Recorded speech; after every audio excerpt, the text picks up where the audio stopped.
EAGLES, Eagles.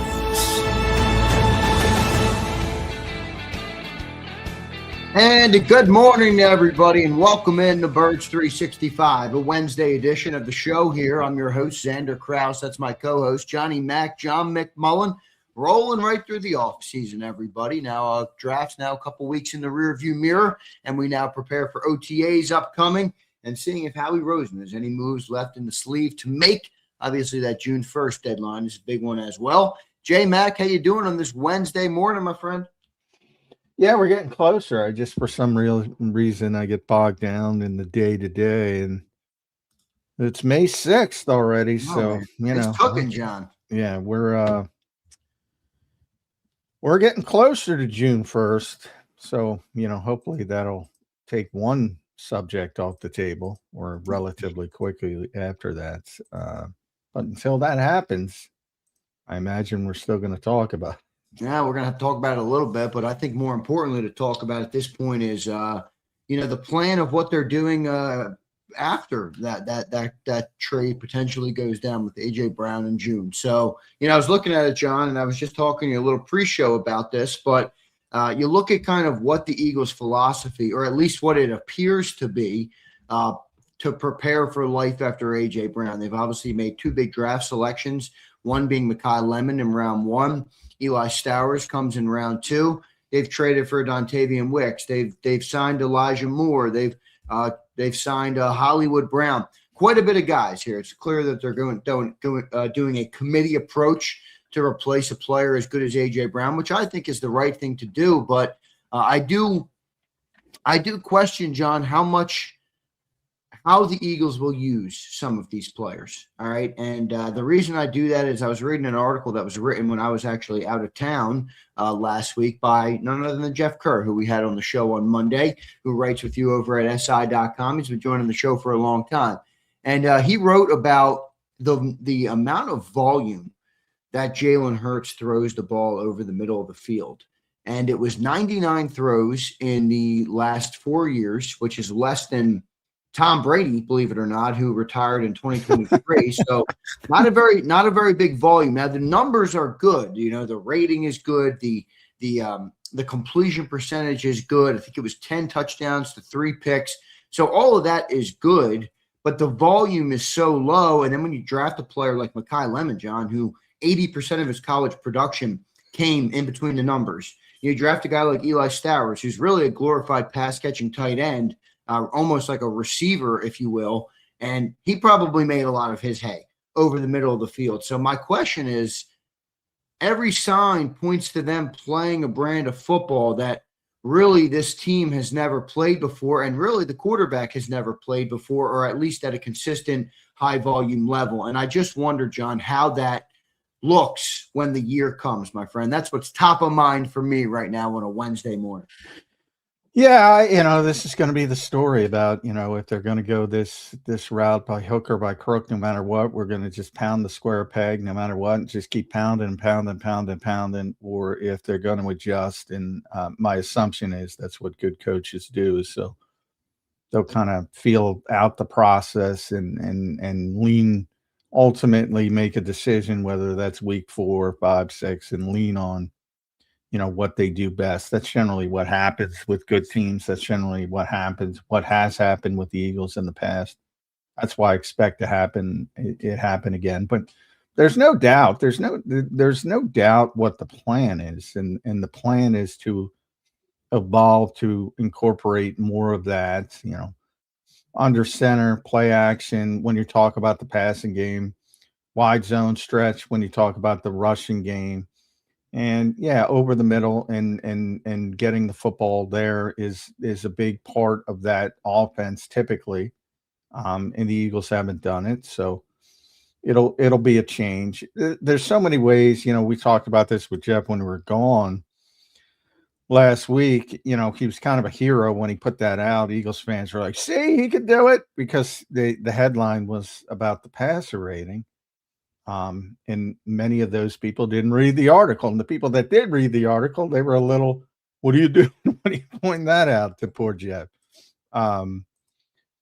There's so much context to the game of football, which I talk about all the time. That's why I'm Yeah. not a big stat guy. This is a perfect example. Like there's a famous quote, there's three lies, lies, damn lies, and statistics. You can basically manipulate numbers any way you want to manipulate them to prove something if you want to prove something. My old GPS theory. So you can say, well, Jalen Hurts' passer rating, what do you have in front of you? What is it, 122.5 in between the hash, something like that. You can say that's pretty damn good. That's on his passer rating everywhere else. And then, unfortunately, the context is how many times has he done it over the last 4 years? I don't have it in front of me. 99. 99 times. 99 times. 99 times over 4 years. 17 games. And he's missed a game here or there, but 99 times. So they don't do it. So we always talk. It's funny because I feel like we always talk about defensive coordinators. What do they do to stop the Eagles? And where do they start? But we never talk about it the other way. And it's like, okay, if you're a defensive coordinator and you're scheming against the Eagles, are you worried about the middle of the field? You got 4 years of tape. Are you going to spend a lot of your time on the middle of the field? So when they do it, it shouldn't be a surprise that it's been effective because they're not expecting it. But if you start doing it on a more consistent basis and you have some success, well, all of a sudden they're going to change in how they play you defensively. Like it's such a fast moving game, not only on the field from a personnel standpoint, but fluid from, especially when you're dealing with good coaches, fluid from a game plan standpoint. It's like, all right, you got me there. You're not going to get me there again. I'm going to make an adjustment. That's what Vic's great at. And you see some, Vic Fangio defenses tend to get better in the second half for that reason. Right. So it's a constantly moving target. But right now, I mean, teams are going to go, even after all this talk, teams are going to go into the season next year. Most teams, most smart teams, most good teams are going to go into the season playing the Eagles like they played them last year and then adjust from there. So they're still going to be worried about Saquon first and foremost. They're still going to be worried about putting them in second and third and longs and trying to get Jalen Hurts in passing situations.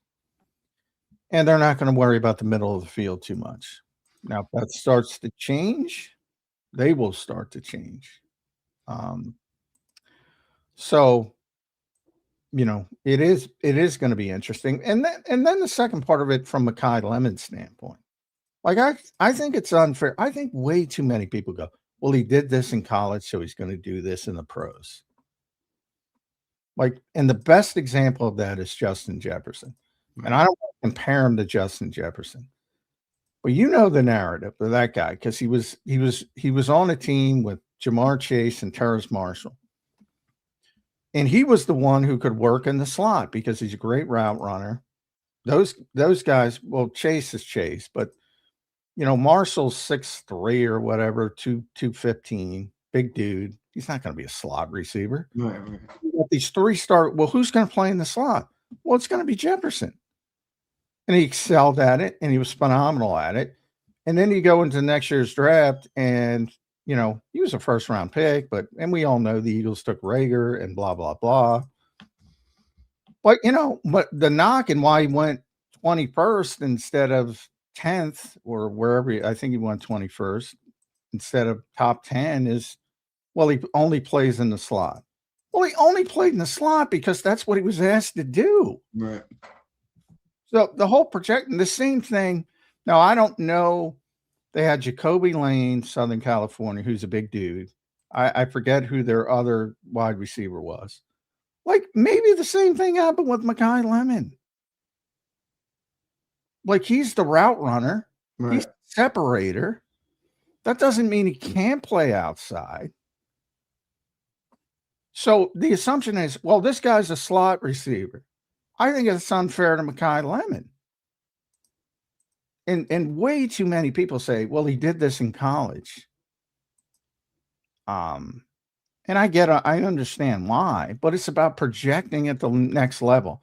I don't think the Eagles have a guy 15th on their board, even in this year where there was a downtick of talent at the top. I don't think they have a guy 15 on their board who can only play inside. I don't believe that. I don't believe they draft a slot receiver at 15th overall. Right. So right off there, I think it's like, well, he works the middle of the field. Well, he wouldn't be where he is from a grading perspective if they didn't think he could do more than that. Right. So, there's the overriding. Is there a way to look at it? John, I think that's a very fair point, but is there a way to look at it where the Eagles want to use the middle of the field more so you get players who are competent at doing that? That's not to say that that's what they'll be limited to in the league, but could that perhaps be viewed as a way to maybe, I don't want to say force, but you want to entice, the offense to use the middle of the field more? Is that a fair way to look at it? I mean, you do get a guy like Mekhi Lemon. I agree with your assessment of that's not what he's just guaranteed going to be in the pros, but boy, if he's damn good at it and it's something he's done in the past, does that, allow them to use him there more? As compared to A.J. Brown, who, was never really going to be a slot player. No, but Devontae was. Yeah, that's true. I think Devontae, I'll look it up. I think Devontae played more in the slot last year than he did outside. And I have to look it up, but and I'll do it as I'm talking here, but is he going to be Devon? Like, to me, the strength of those two together would be you could manipulate personnel and formations with both of them, because they can both. Smith has proven it. The thought is Mekhi can do it. They can both be successful in the slot. Devontae's proven he could be successful outside. And he could be successful doing both. And as I said, I find it very hard to believe that the Eagles are hell-bent on taking a slot receiver 15 overall. Does that make sense to anybody? Does it? I mean, where's just pure slot receivers in the conversation to go 13th overall? Never mind 15th overall. 20th, right? He went 20th. Well, I mean, everybody had him going. I use those numbers because everybody thought he'd go to LA, right? Yeah. LA, yeah. And the Eagles had him as their last, the guy in the top 15. That's why I use those two numbers. So I mean, that doesn't make sense to me. So should the 99 number, should that be a concern for Eagle fans, or is it more of a wait and see what how they adapt or how it looks this year? Yeah, I think it's wait and see and how they adapt, and but they're going to try to do it. I think it's fair to say that. I think it's very fair to say that they're going to try to run Kyle Shanahan style offense. So, I mean, what it looks like ultimately will decide where it ends. And in the best case scenario, in the best case world, yeah, they want to be able to run that offense. So if it's successful, they're going to run it. But if it's not successful, I do believe they will change it. I mean, I don't think it makes a lot of sense. And yeah, I finally got it up here. 507 snaps in the slot for Devontae Smith, 434 outside the numbers. Wow. A lot of slot. Yeah. So, to me, the projected strength is the ability to use those two players, interchange them essentially. That is the goal. Because I cannot, we talk about positional value and the way people think of slot receivers. The Eagles are not taking a slot receiver 15th overall, having them graded 15th on their board. They're not taking a slot receiver at 20. But it is fair to say that the player was drafted based on a skill set that thrived in the middle of the field, right? I mean, that doesn't mean it's going to be that forever, but that is what, ultimately made him an elite player, was what he was able to do in the middle of the field. It's fair to say that he excelled in the middle of the field at Southern California. I say the same thing about the Rams. The Rams were, playing an okie doke because they wanted Ty Simpson. But I guarantee you, if he was their contingency plan, and for whatever reason they didn't get Ty Simpson, and they took him at 13, they wouldn't think he's only a slot receiver. People don't draft slot receivers that high. Right. Well, we'll see how much they use Mekhi Lemon across the middle, if they use him across the middle, or if we continue to average 1.5 throws per game over the middle of the field. Not really the most ideal number, but we will see if it changes here. Johnny Mac, good opening segment. I want to thank everybody for being here this morning. Don't forget to hit that like button and subscribe to the channel if you're not already. It's good to see everybody in here. Curtis, what's up, my brother? Theo's in here. William, what's up, William? Jerry Armitage, Rasputin, Bill Clark from Facebook. What's up, Bill? Bill says always the best information. Thanks from Florida. Bill, thank you, brother. We have Mike Gill, one of the best in the business, who's set to join us right now. You can follow him at Mike Gill Show. He joins us here on Birds 365. Subscribe to his YouTube channel and listen to him at 97.3 ESPN down the shore. I read a comment yesterday that said, I don't care about any of the sports talk in Philadelphia because I am spoiled by living in South Jersey because I get to listen to Mike Gill every day. How about that for a glowing review of the Mike Gill Show down in South Jersey? Mike, good to talk to you this Wednesday, my friend.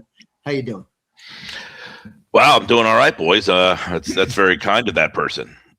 Yeah. Well, Mike's on in Philly too, so you got to give him that. So some days, yeah. I'm taking a little time off in Philly right now, but yeah, I kind of pick my schedule. Yeah, I pick my schedule whenever I feel like it. I think it was more about the daily bombastic content. The daily consistency. Yes. Well, I got to be honest, and a lot of them are friends of mine, so I'm not picking on people, believe me, but I don't listen to Philadelphia sports radio. I don't. Occasionally I'll see a clip, but if I listen to radio, it's usually serious. It's usually more national stuff. I'm not a big fan of the caller-based old school sports talk radio. That's what I like what Mike does. I like. Yeah, we don't really incorporate the phone calls. We get a lot of text messages. Texts are fine. 2026, people don't call each other anymore. No, that's true too.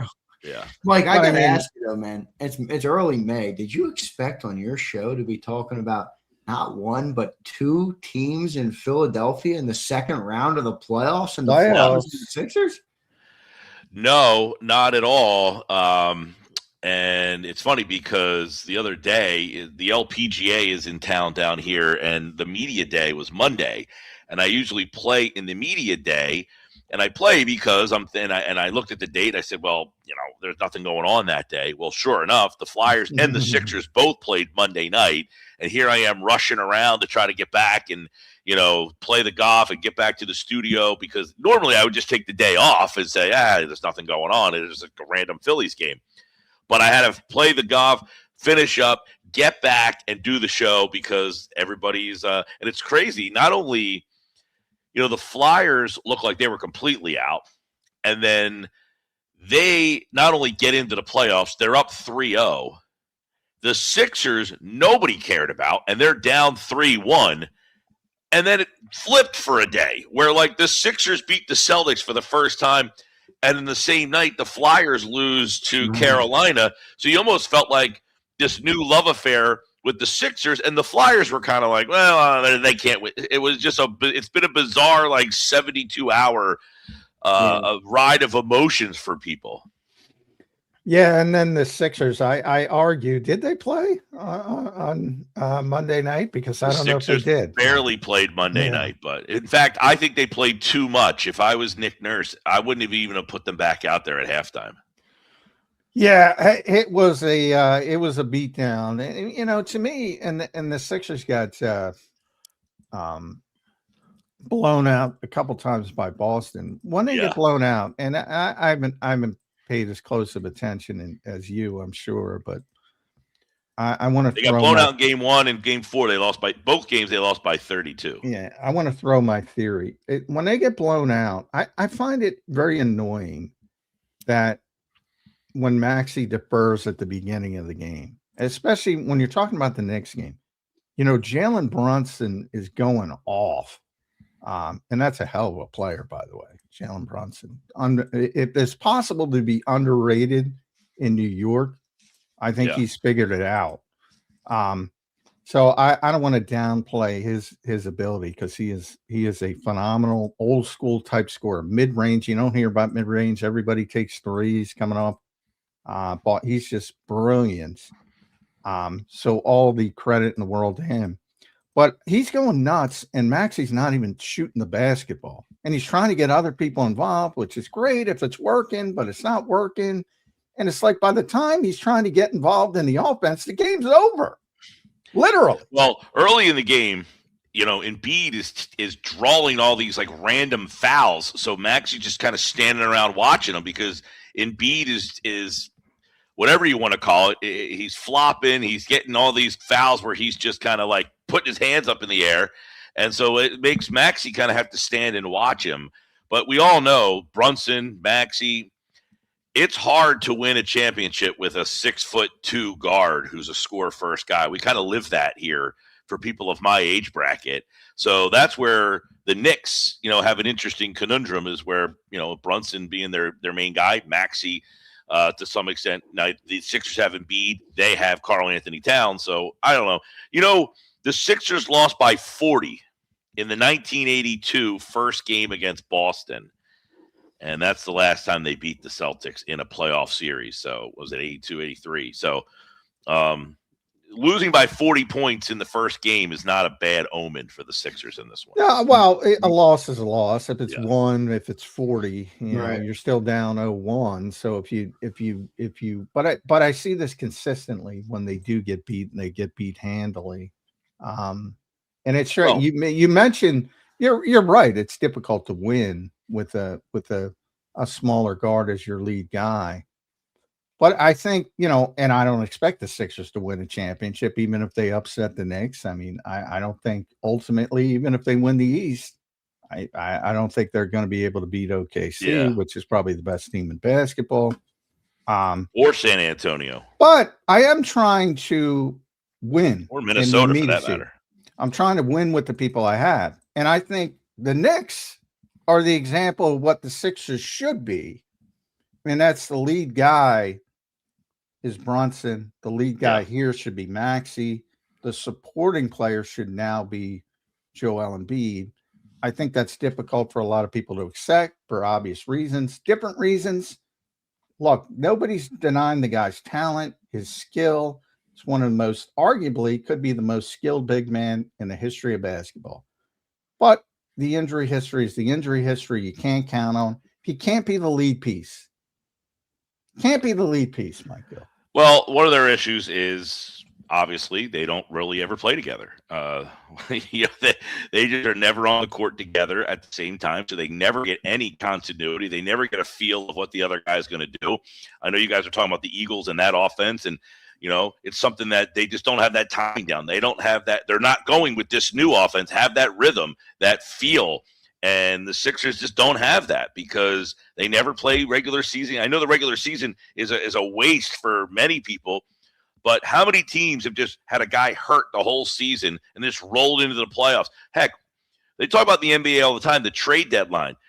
Very few times, if ever, did a guy get traded at the deadline, go to a new team, and then help that team win. They just don't get enough games to play together. And that was the truly impressive part about what the Sixers were able to do against Boston, was that they rolled out a team for the first time and looked like they had played together for half of a season.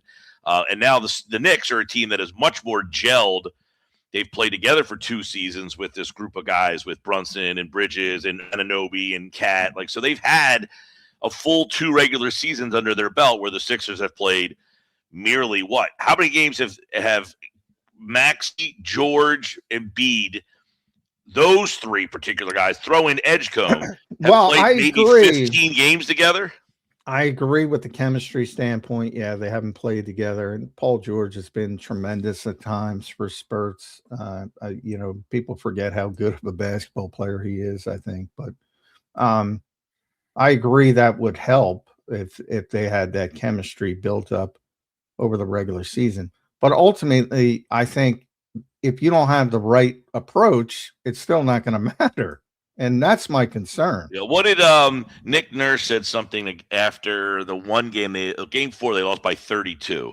And they asked him if, something needs to change. And he goes, well, quite frankly, I don't know if our scheme's actually working because we're not really giving an effort. He was basically saying, I can't judge whether our game plan was the right game plan based on the effort that we gave in that particular game. So what we implemented may have actually worked had we gave a crap.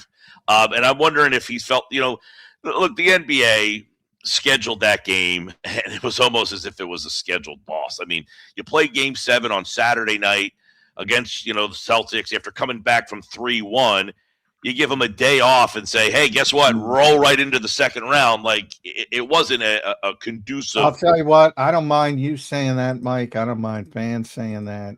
But I got a big problem if that's the mentality of the Sixers. Sure. Head coach. Well, us as pundits and fans, that's our kind of thing, is we look at reasons why. Yeah. The Knicks shot 51%. Well, that's me. And I heard Paul George say, he said, they made everything. I mean, they shot 51% from 3. Yeah, it's a make or miss league. I mean, that's why Jordan Bulls teams. The Jordan Bulls teams wouldn't have beat them shooting 51%. Yeah. Now, you could argue that they wouldn't have got the looks to shoot 51% from 3. That's fair. Yeah, and the Celtics are the biggest make or miss team in the history of the NBA. I mean, if they hit their threes, you just cover your head. You're getting bulldozed. Mm-hmm. But they didn't, and the Sixers were able to come back. And that's why, look, they're making their shots. They're hot. All those scheduled loss, the wear and tear, tired. That's all a part of it certainly with veteran players, certainly with Joel, who's injured and trying to come back from surgery. All of that is true. But I still, then that's why I default to the approach. I don't like the approach. They still probably lose the game if if they shoot 51 from 3, they're still losing. But I just don't like the approach. Well, that's why I said the way the game went in the first half, the last possession of the half, they shoot a 3, they miss, they get the offensive board, they kick it back out, Brunson hits a 3, you're down 23. At that point, if I'm Nick Nurse, I almost say, listen, you know what? We know going in, we have one day, in my mind, let them beat us by 50. Don't even put the guys out in the second half and make them watch them just absolutely, blitzkrieg you, and let them get overly confident. They beat the Hawks by 51 in game 6, and then they just beat you by 39. So I would have had my guys sit the whole half and live to fight another day. Those guys ended up games like a Rogers rules, like a baseball manager that wants to rest his bullpen and just throws out the position player. You get beat 17-2 or something like that. It's the concept of Rogers rules. If the guy who makes the mistake does something wrong, the rest of the team has to do the penalty, and he watches them, so that he feels that I made them run the gassers. It's my fault. And then therefore he won't do it again so that he doesn't have to feel the wrath of the rest of the team. All right, there you got your Sixers talk with me and Mike for all the South Jersey people. Oh man, flashback. I got a lot today. Yeah, and the Flyers, by the way, that was more disappointing because obviously they lose game 1, but they're up 2-0 in game 2, and that's really one where you could steal. And I think the excitement would be really amped up if they come back 1-1, but didn't happen. And maybe both teams are coming back down to earth. Certainly Carolina seems better than the Flyers. Carolina's a hell of a hockey team. To be fair, the Knicks are better than the Sixers. So maybe reality will set in round 2 in both series, but it's nice to be competitive. It's nice to push them. Hopefully the Sixers can figure it out tonight, and we will see. But we'll also get people mad by not talking about the Eagles. So get it back to the Eagles, Mike Gill. I think it was funny. There was a little bit of hope because AJ was in Allentown at his youth football. It's very windy where I am. His youth football camp. And, he had the green T-shirt on, the green and white T-shirt. His son was there doing Eagles chants. And I think that the truthers were out there saying, see, they lied to us. And then all of a sudden. Who lied to who? Well, the media lied to them about potential trades and what everybody is discussing behind the scenes. Well, I've maintained on – it's funny because I had Diana Rossini on at the Super Bowl, and one of the things that she had said was – you get any photos, Mike? I do have a photo, yes. It's not on the front of the Titanic boat. Is Vrabel photo bombing it? No, it's a photo with Diana Rossini and a guy named Mike. That's all I can say. She had said it's not that he wants to be traded because he doesn't – that he dislikes people. Like, so people are he has nothing wrong with the players on his team, right? It's not that he wouldn't go to a softball outing because he doesn't like Devontae Smith or he doesn't like his teammates. What she had been saying was he doesn't like his role in the offense. Well, then they go out and trade or fire the offensive coordinator and bring in an entire new offense, which then starts the conversation of, well, now they brought in a new offense. Is that enough to get him to want to stay? It's almost like they were courting him to be like, hey, look what we did here. Do you still want to be traded? And I'm a little perplexed. The fact that the reporting now is that the compensation would be a 2028 first round pick. So I was on the record of saying, how do I trade A.J. Brown if I have Super Bowl aspirations this year and don't get a player back in return to help this year's team? Now you're telling me I won't get a player in return for 2 seasons to help the team if I trade A.J. Brown? Now I know in 2028 we're all going to be like, yeah, we got that extra first-round pick, and that's going to feel great in the moment. But now you're telling the next 2 teams that we're without A.J. Brown, and we got nothing to help this particular team. Now I think that's that's a very interesting twist to, hey, they're going to trade A.J. Brown June 1st, and they're probably going to get a first-round pick, but that first-round pick won't be until 2028. Yeah, well, I've been saying that for a while on our show. I think it's going to be a future first, and I think. Well, I think when people heard future first, they thought in next year's draft. Yeah, definitely. Originally, that was the thought for sure. Yeah. Could they use 28 pick to move up to to shake and bake in 27 though? Well, you can it's do possible. Yeah, I mean, Yeah. The thing about Howie though is he can afford to wait, and other guys can't. So he has that luxury of saying, "Oh, well, I'm going to be here to take that pick." So he's comfortable doing it. So, because there's a lot of talk because of the knee condition, and let's be honest, that's why he was a second-round pick. People wonder why he was a second-round pick. It's because it goes all the way back to his draft sort of medicals and people concerned about that knee. And now the wear and tear over the years. So the assumption, you get this you get this assumption that everything's in a vacuum, Mike. So Jalen Waddle got this, so AJ Brown's better, so he should get better. Well, injuries. What do the medicals look like? Mm-hmm. Where is he going? Is he declining? You could argue that coming off of last season.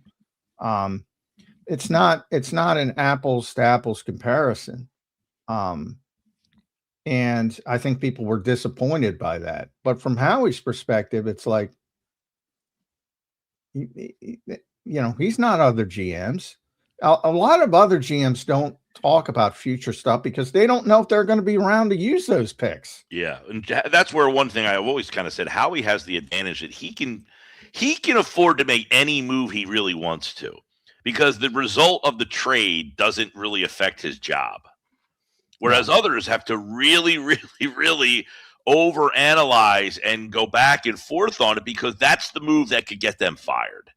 If you're dealing with, especially if you're dealing with Howie Roseman. Yeah. And he beats you on a deal, that could be the job that ultimately, the move that ultimately gets you to lose your job, where Howie doesn't have to deal with that. He can make any move he essentially wants. He could trade A.J. Brown for a future first, and if the next 2 years don't go well, there's a 99.9% chance that he's still going to be there to make that pick in 2028, regardless of what happens in 2026 and 2027. I don't know that what would a scenario be that Howie Roseman wouldn't be here in 2028 to make that pick, outside of him just saying there is. Yeah, I think the bigger question here is what the organization's thinking on the quarterback is. I mean, because next year he's got, I think, $20 million in guaranteed money, not this season, but the following season. And if the offense doesn't achieve whatever expectations they have this year, do they re-up that contract or do they not? I was thinking about this yesterday. I don't want to say the Eagles are willing to punt the season away, but if they trade A.J. Brown, they get nothing in return. Okay, that's a pretty big hit to the offensive down. Now, I think they've drafted Lemon, big fan of that. Eli Stowers, big fan of that. So they brought 2 skill players in. So that's not to say that they're punting the season. But I guess the phrasing I'm looking for is, are they using this season solely to find out if Jalen Hurts is the right quarterback? And if it's great, great. And if it's not what they had hoped, they're trying to learn more about if Hurts is the guy rather than what the result of this season would be. That's an interesting way to frame it. I can't believe, I'm glad you did, because I did want to talk about that. I can't believe this team, especially with this defense on paper, after getting Grenard, would go into a season going, well, we're just going to make this a season about whether Jalen Hurts is going to get an extension. I can't believe that. I can't believe they would waste their time with that. I would agree with you. And I would also be at the same time say, you have a guy who's had a unwillingness to do what you're kind of asking him to do. Now you're going to put that offense on his plate and say, we're Super Bowl contenders, go run this offense. Like, what do you do? A couple of years ago, they were 2-5, 7 games in, and they pivoted. What do you do in the same situation this time around with a team that you didn't think was a Super Bowl contender? This one, I would have to assume you do. And if you're 2-5 because the quarterback doesn't like to run this offense, or he's not running it well, then what do you do? Well, I think you pivot. First of all, I can't imagine a world where they'd be 2-5, number one. But, for them, 2021 was different. That was Nick's first year coming off a bad year. Nobody expected him to be a playoff team. Now they're entrenched. I can't imagine they would be 2-5. If they do, that would be a catastrophe, but I still think you try to pivot. They play. You've got games against the Rams, the Seahawks, Houston, Carolina, Pittsburgh, first place schedule, San Francisco, Jacksonville, Chicago. That's 8 teams that made playoffs last year. Yeah, and I'm not including division games. I mean, in Pittsburgh, by the way, you played Pittsburgh and Indianapolis, two teams that did not make the playoffs. Did Pittsburgh make the playoffs last year? Yeah, they did. The Rams, Seattle, Houston, Indianapolis, Pittsburgh, Carolina, Jacksonville, San Francisco, Chicago. That's 9 playoff teams that you play, depending on how that schedule stacks up. I mean, you come out and run an offense that can't score because the quarterback is uncomfortable. There's a certain path to losing 5 games there, depending on how they're stacked up. Well, it's the NFL. I'm not saying it can't happen. I just find it hard to believe they would let it last that long, number one. If you go back to, and at the time, I admit, the better comp to me is 2024, where they were 2-2, and they had the early bye week, so that helped. But, they're 2-2, and they should have been 1-3. If you go back to that New Orleans game where they just blew it, it was catastrophe for the Saints. They had the game won. They should have been 1-3. So they weren't playing well. No question about it. Yeah. Turning the football over too much. And they scaled it back, and the rest is history. They won 16-17 or whatever. And they should have won the other game because Jalen Hurts had a concussion. But I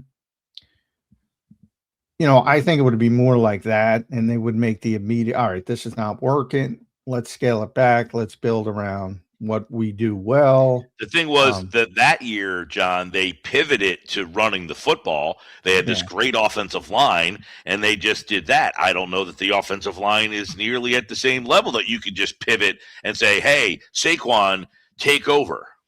Yeah, no, and maybe it wouldn't be, winning 16 of 17, but maybe it would be getting to 11 wins again. What I'm saying is I can't believe it's going to be a catastrophe. I doubt that they're going to go to make a similar move and it's not working and they're going to go win 17 straight and win the Super Bowl. I think that's very unlikely as well. But I find it very hard to believe this team, as it's currently constructed, is going to be a bad football team. And the only way it could be a bad football team is if this offense isn't working and you are 2-5, like you said, Mike, and then you keep saying we're going to do the same thing to prove that Jalen Hurts can't do it so we can move on from the quarterback and make WIP happy or make these what is the goal there? Like if you're 2-5. That's the interesting part about this is that article that came out. If it came out from the Eagles, are they saying that we're tired of this guy and we want to almost make him fail? You know what I mean? Like it seems preposterous. Yeah. Well, it is preposterous to me. Well, Mike, you think we're underrating Jalen Hurts and his ability to run whatever this projected offense that we think I think it's a fair question, but listen, like this is the time of the year, not quite yet, but like we get into July, August, and you get the list, and someone will put out a list, and Jalen Hurts will be in like the top 17 quarterbacks. And then obviously after coming off the Super Bowl, people will say, how's he not in the top 5? He won the Super Bowl. And I've always contended that he doesn't belong on the top 5 of these lists. He's not the quarterback that if you were starting a team from scratch, you would say, hey, I'm taking that guy. He's my franchise quarterback. He wins a lot, but he doesn't profile as I can change your organization because, after that Super Bowl, would people be saying, hey, if I had the opportunity, I would draft him first overall? Like, I doubt it. I think people would say, if we have a good team around him, he's a winner and we can win with him. But I don't know. He's just such a polarizing guy to kind of quantify what he is and what he means is a really, really tough question. It really is. Well, I think, the thing that I struggle with is I always hear about Jalen being a winner, which is great. I'm not taking away from him for that. But to me, winning in football is a team accolade, right? I mean, it's a team game. This isn't tennis or golf or boxing. I mean, Jalen is a part of the winning without a doubt. But I would ask you, Mike, I mean, what are his best traits to you as a player, as a quarterback of the Eagles? What are the traits that you look at and say, that guy's going to take us over the top. That's the guy I want to be my franchise quarterback. You know, what are those traits for you? It's a great question. Like, what is the if you were to say you have a guy, I don't know, you want to throw the word elite into a guy who won a Super Bowl MVP. What is the elite trait that he has? And it's innate. It's not even like. That's why they call intangible. Right. It's an innate situation. But I think in the year that they won the Super Bowl and got to the Super Bowl, the innate abilities stood out more. When they haven't won as much, those intangibles have not been as good. In other words, third down, knowing when to take off and run and find the sticks and get that extra first down. He seemingly had it one year, not the next year. You know, the one year when they made it to the Super Bowl in 2022, I feel that year when they ran RPO, he pulled it 95% correctly. And he gave it off to Miles Sanders 95%. He made the right choice. He always made the right choice of when to give it and when to keep it. So he had that ability to make the right decision almost every single time.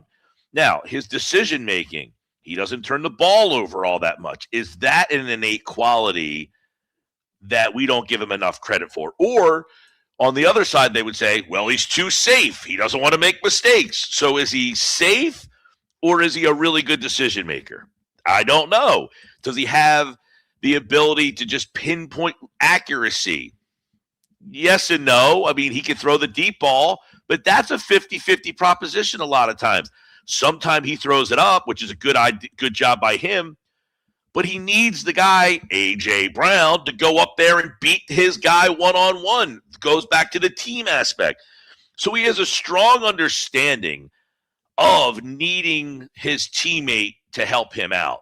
But we are always, as fans, looking at the quarterback and saying, how does the quarterback make everybody else better? He seemingly is like the opposite. He knows how his other players can make him better. And it's a hard thing for fans to kind of judge because there's not very many quarterbacks that excel with that type of ability. I don't know if you when you jumped on, if you heard our discussion about Mekhi Lemon. Howie went on record saying he was one of their top 15 players on the board. The whole draft projection game, a lot of people had him going to the Rams at 13 overall. Yeah.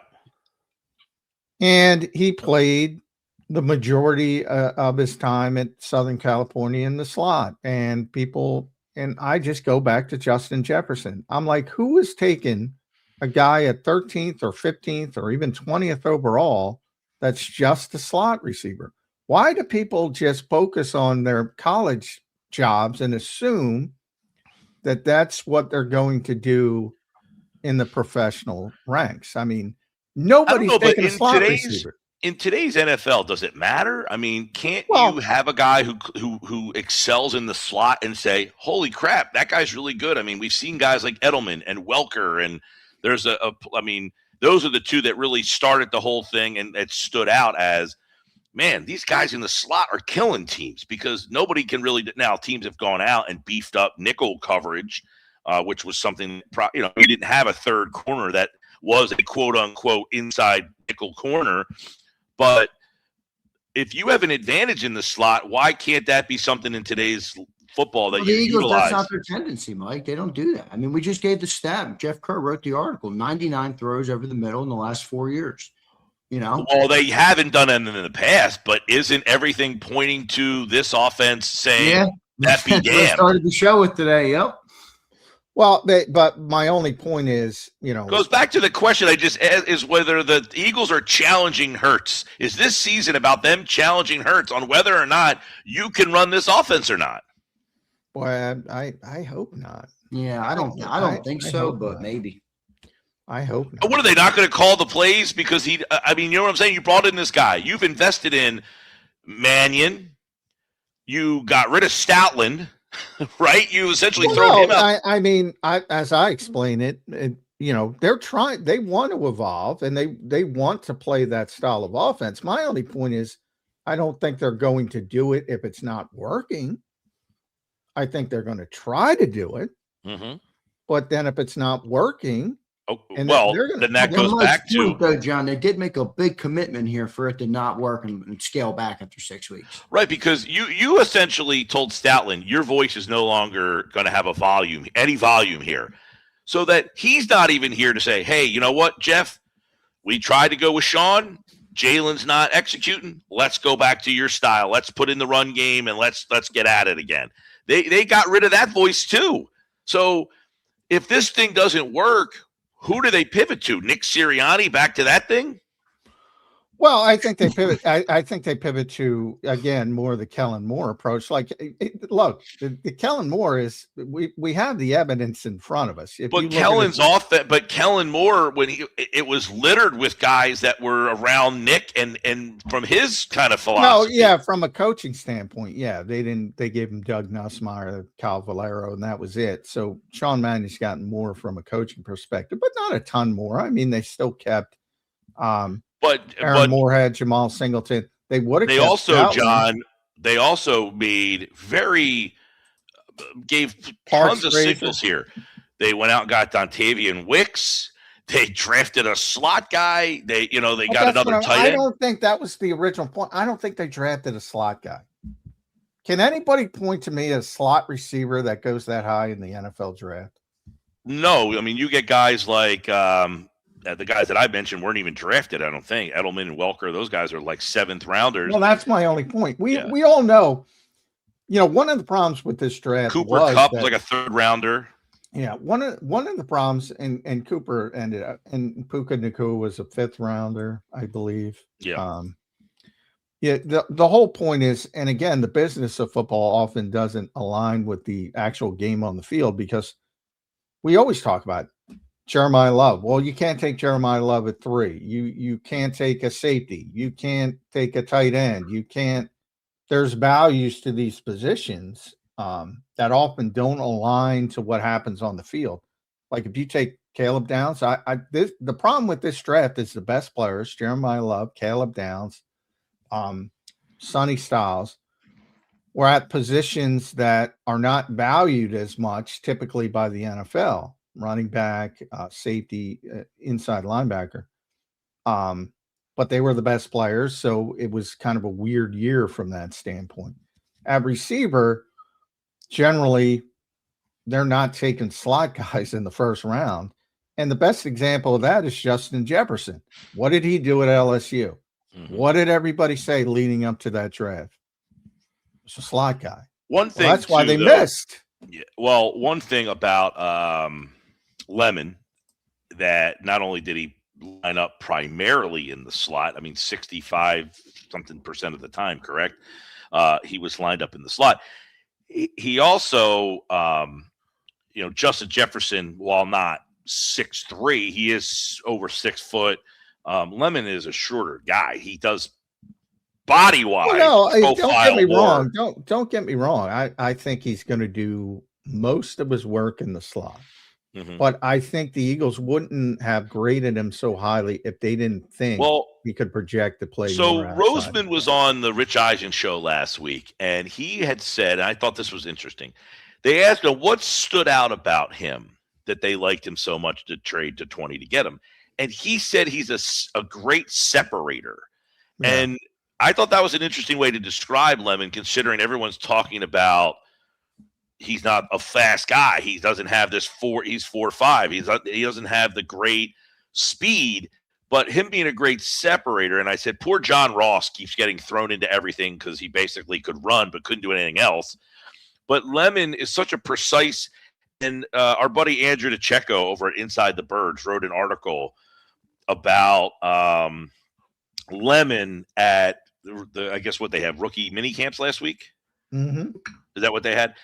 And the way I got to pull up the what he wrote, because it was very well written. And when you read this, you're like, all right, I can see this guy it's almost like a symphony in your head of him running these routes. But the way that he talked about it, the way that he talked about him running the routes and everything was to where you're like, maybe this guy is just like this precise, just great route runner, which a lot of these slot guys. Now, he also lined up outside about 35% of the time at USC. Yeah. So he caught most of his passes short, intermediate, but he also did catch the deep ball. So he's like a 3-level player, but that's why I think that's how I think the Eagles view him. Yeah, I agree, John. My question for you would be like, you always tell me, and I think you're right about it, but, build around the talent of your players. So right now, Mekhi Lemons, you can project him to be more. I think that's fair. But right now, the talent of that player has come, a lot of that production comes in the middle of the field. And it's interesting you bring up Andrew's story because Zander had asked me, I think yesterday you asked me, like, the difference, and Andrew wasn't there, when the hellscape that the Eagles were at wide receiver when Devontae Smith got here. And the first time I saw Devontae Smith, the first time I saw Mekhi Lemon, I felt the way Andrew felt when I saw. Let me just read here's the sentence that he wrote. First impressions of Mekhi Lemon. Lemon is a smooth operator as a route runner. The USC product was elegant and precise in his movements during drills and showcase strong hands. Like elegant, precise, smooth operator. This just screams to me of a guy who is meticulous in his preparation in terms of route running. Yeah, he's a great route runner. And that's why I was bringing up, they already had a great route runner who played 507 snaps in the slot last year, and that was Devontae Smith. I don't know that this is it's not to disparage anything that Devontae Smith did, but maybe the Eagles look at him more of a guy that they would rather play not in the slot. And now the problem that they have had in the past, they have had nobody qualified to run that position. Well, I think is that fair? I think the strength of Devontae and Mekhi Lemon together is going to be the interchangeability. That's possible. And that both are great route runners. Because I think one key to make this offense work is to have Hurts trust that the guy he's going to throw the ball to is going to be where he says he's going to be. And I don't know that Jahan Dotson was going to be where the play called for him to be. And could that be the reason why they were unwilling, or Jalen was unwilling to throw the ball? Because Dotson's not a slot guy. Hey, I don't care what the name is as a quarterback. Your job is to throw the football. Well, that goes back into, have they beaten into his head so much about turning the ball over? Too. Yeah. At Mike Gill's show, we'll talk about that next week because I think that's a big part of it. Make sure you follow Mike on the X platform, his YouTube page at Mike Gill's show as well. 97.3 The Sports Bash. Yeah, he's got all kinds of great guests there every day. Sixers, Flyers, playoffs. Just mentioned Andrew does a great job. That's why I like the Sports Bash as opposed to maybe some of the stuff you get up in Philadelphia. I agree with that commenter that we started the show with. So everybody check in. Make sure to listen to Mike down there as well. And real quick, who's going to win? Sixers, Knicks, game 2. Mike lost our audio. I see if you're muted. All right, Mike. All good. You have me? You're back. You hear us? I don't hear you. Yeah, no. All right, he's back. I lost you. All right, see you, dude. There's Mike Gill joining us right here. He joins us on Birds 365. I didn't get a prediction. I know. I wanted to ask him, too, if he thought the Flyers or the Sixers could win, but I think his headphone cut out there at the end. I saw him go muted. So, all good on that. John, good segment with Mike Gill, though, man. I think it's a very interesting where this team is in terms of, what the projection for what they're going to do is, even the personnel of who they have now in the building. Like, John, we'll just kind of continue where we left off a little bit, but I agree with you. Maybe they view Devontae and Mekhi as more, interchangeable. Not interchangeable, but they're guys that both maybe can move all over the field, can use them all over the place, inside, outside. Is that a fair way to look at it then coming into the year? Yeah, I like I said, I don't think they're taking a guy trading up for a guy that they think is only a slot receiver. That's all I'm trying to say. So you think he could go into the slot, Devontae could go into the slot, and they'll move them all around. And so can Wicks, because Wicks is the strength of Wicks's game as well. He'd be a bigger slot, obviously. The strength of his game is a route runner. He's not a fast guy. So he's separation is the strength of his game. So they have 3 separators playing wide receiver now, where that's the strength of their game. Devontae can do everything. And hopefully Mekhi is closer to that than Dontavian Wicks, where he's kind of limited because of his speed and that kind of thing. So you're hoping he's closer, but he's a rookie. He's an unknown. But just from the standpoint, because so many people are so hyper-focused on what he did at Southern California, and I get it, but that's not the goal. The goal is when you're taking somebody that high, when you're trading up, when you have him graded that highly, you're obviously projecting him in a different way than just being a slot receiver, which is not an insult. I think people should be excited by that. I agree. I just don't know, where they're going to, how much they're going to use that position. So we'll see. I mean, they'll rotate them all in and out. Do you think Mekhi Lemon will translate, John, to the NFL in terms of playing outside and all those different things? Well, I mean, the guy was very highly regarded. So, I mean, he starts from a good foundation. I do personally, I like route runners more than speed guys or contested catch guys. So if you want to, I like guys who can create. Here's how I project receivers: 3rd and 7, back foot in the ground. Are you open for the quarterback? And the guys who can do that are the separators, the route runners. Look, it's great to have big shots down the field, but that's never going to be consistent. Where you're going to have to win big games is 3rd and 7 to 10, where guys are going to have to create separation. And I think Mekhi can do that. Projecting, Devontae can certainly do it. AJ could certainly do it for a long time. So there's people should be excited, and I don't think they should limit him to just being a slot receiver. And again, the best indication, Justin Jefferson, go look at all the Jefferson stuff coming out. Oh, he's a slot receiver. And the minute he gets on the field, he's playing outside. And he still got, you got to apologize to Prince, John. You ripped Prince. He said that's what he said when he first got drafted. And you were like, you're not comparing him to Justin Jefferson. No, that's why I hate bringing up names. I'm comparing to how people view Justin Jefferson. Yeah, no, but because to he played point, in the slot. Justin Jefferson is bigger. He's faster. That's why it's egregious to how they pigeonhole Jefferson, because as Mike pointed out, he's bigger, he's faster, he's every bit the route. He's a better route. I mean, the guy's on a Hall of Fame trajectory. I'm not comparing him to Justin Jefferson. I'm comparing him to how pigeonholed Justin Jefferson was. I got you. From being at LSU. And people didn't look about why he was in the slot at LSU, which was a national championship team, number one. And Jamar Chase was there, who might be the only receiver in the world better than Justin Jefferson. And Terrace Marshall was there, who couldn't play in the slot, or certainly not to the degree. So, I mean, and I know I should look up the other SC receiver, but Jacoby Lane is a big guy as well, so he's not going to play in the slot.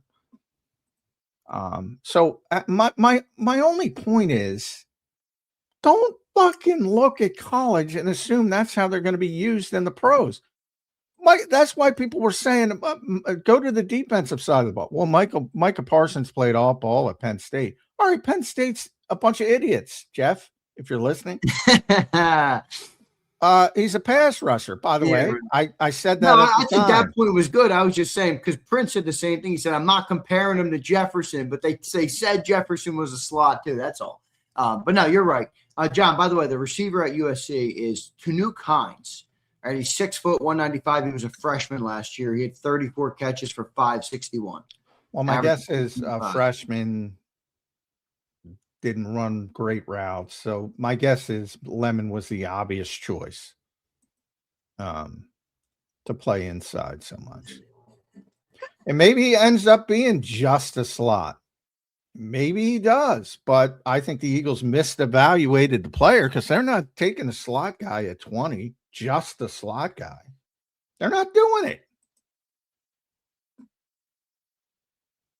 Yeah, I think it's a versatile weapon for the offense. We'll just let's hope they use him properly. We'll see what they end up doing. We got a couple chats we'll get to. We also have Brandon Lee Goutman coming up in about 10 minutes here on Birds 365. Looking forward to talking to BLG and seeing what he thinks of all the latest in Eagle Land. Here's Suplex City. What's up, Suplex? Good to see you, brother. He says, the over-the-middle throws in question, I believe, are 10 to 20 yards. Jalen is so far down past every starter that may have ever played a full season. It's odd. I don't.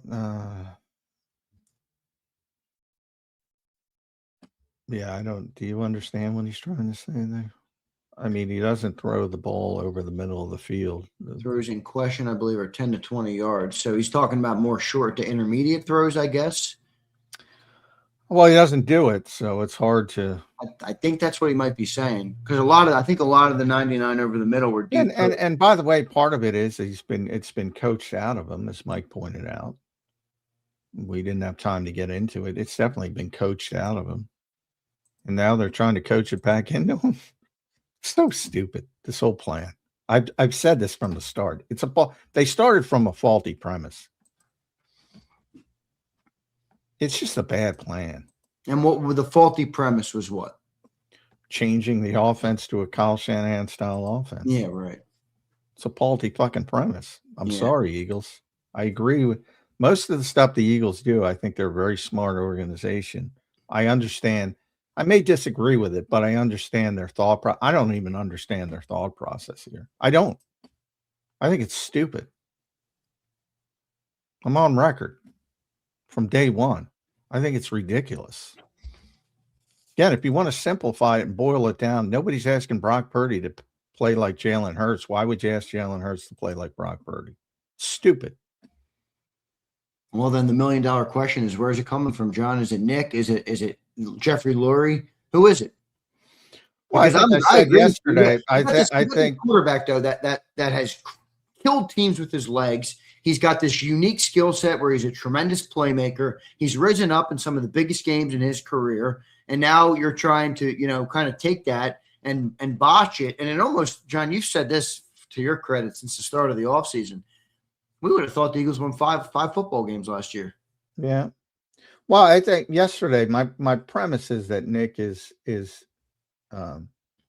playing along and getting to the season, and will do what he has to do to win football games when he gets to the season. To his perception is this is what Jeffrey wants. He's trying to give it to him. And then when he gets to the regular season, then there's got to be a game won on Sunday or Monday or whatever. He'll go try to win that game the best way possible. That's my thought of what's happening. He played a political game. Create an issue, right? If it's the owner who wants this change.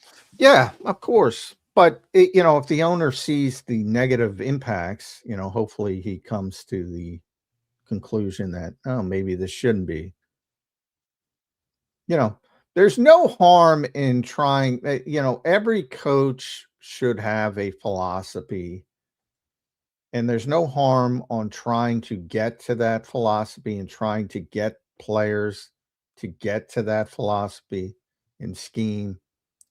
But until you do, you have to adjust to what you have and build around the strengths of your team. That to me is the definition of good coaching. And the Eagles have done that for the large part over the Nick Sirianni era. This is why this is so strange to me. It doesn't make sense. I get it. It was ugly. Like I said, I get all that. I mean, People are sick of watching it. I get it. I get all that. I agree with that. I'm saying it's boring. Even when it's good, it's boring. It stinks. It's not fun to watch. That's not.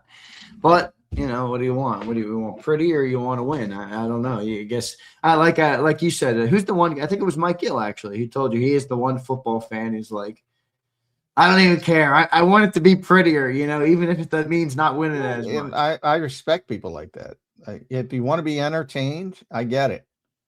If you want to win at all costs, which is supposedly the Eagles' goal, and they only talk about, well, then who gives a shit if some people are unhappy? But well, I think the disconnect there, or at least the question would be there: is it really the fans dictating? I mean, or is it Jeffrey Lurie? That's right. I don't think the fans are. We asked that question of the fans. Well, what do you want? Well, I'd ask Jeffrey Lurie the same thing. Well, yeah, we want 11 votes, or Nick Sirianni, whoever it is deciding to make these decisions. There's a chance. I guess if you force me to guess, and that's all it is, it's Jeffrey. But it could be just a misinterpretation of what went on last year, and that, well, the offense was so bad because of all these different reasons, because we don't go under center, because we don't do this and we don't do that. I personally believe the struggles had to do with the offensive line and the injuries. I mean, I think if Lane Johnson's there for 17 games, Landon Dickerson is Landon Dickerson, Pro Bowl player. Cam Jurgens is Cam Jurgens. You're telling me that team's not winning 13 games? Same ugly offense, same bullshit, same hitch routes, same 4 verts, same not throwing it over the middle of the field, same risk-averse approach. And those three guys what we've seen. You're telling me they're not winning 13 games? They won 11.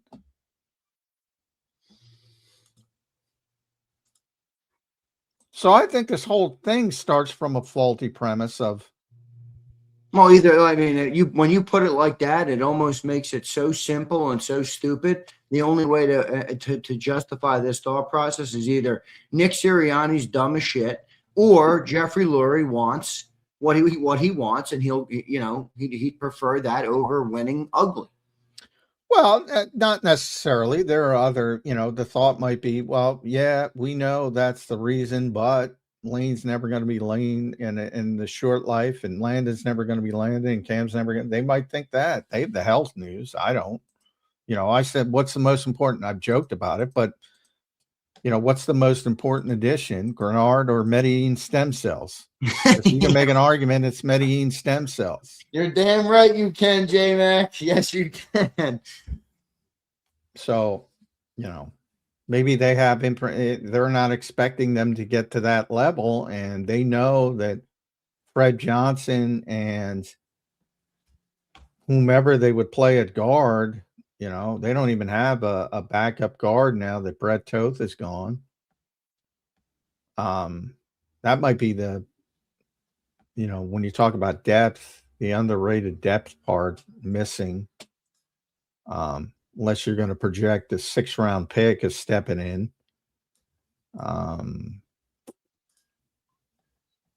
Drew Kendall, Cam Jurgens. If you got Drew Kendall, Micah Morris, and Fred Johnson out there, how good do you feel? Yeah, not very good. So maybe it's about that. There are other explanations, but ultimately I'm trying to take advantage of the freaking quarterback I have. I mean, that's where it comes down to. So again, you talk about the common sense. Sometimes I think common sense isn't very common.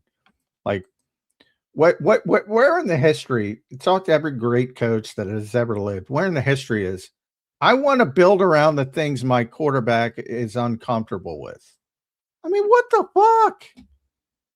You want to boil it down to the bare, simplest terms? and somebody comes up to you and Zander Krause is the owner of the Philadelphia Eagles and they knock on the door. Hey, I'm thinking about building around all the things the quarterback's uncomfortable with. You say, get the fuck out of my office. Yeah, literally shut the door in the face and move on. It's absurd to me. So I think they built this whole thing on a faulty premise. Now they'll tell you that, well, we believe he can do it and this and that. And okay. You know, if they're right, I'll come back and say, hey, they were right. Doesn't make sense to me. I've seen the guy play. It would certainly make the last couple of years, you know, like you would question why they went that way the last couple of years then. Well, you can't question 2024 because they won the damn Super Bowl. But well, to your point, though, I mean, the margins were so small that year. You could also look back on it and say, like you said at the time, it was unfair to Jalen Hurts.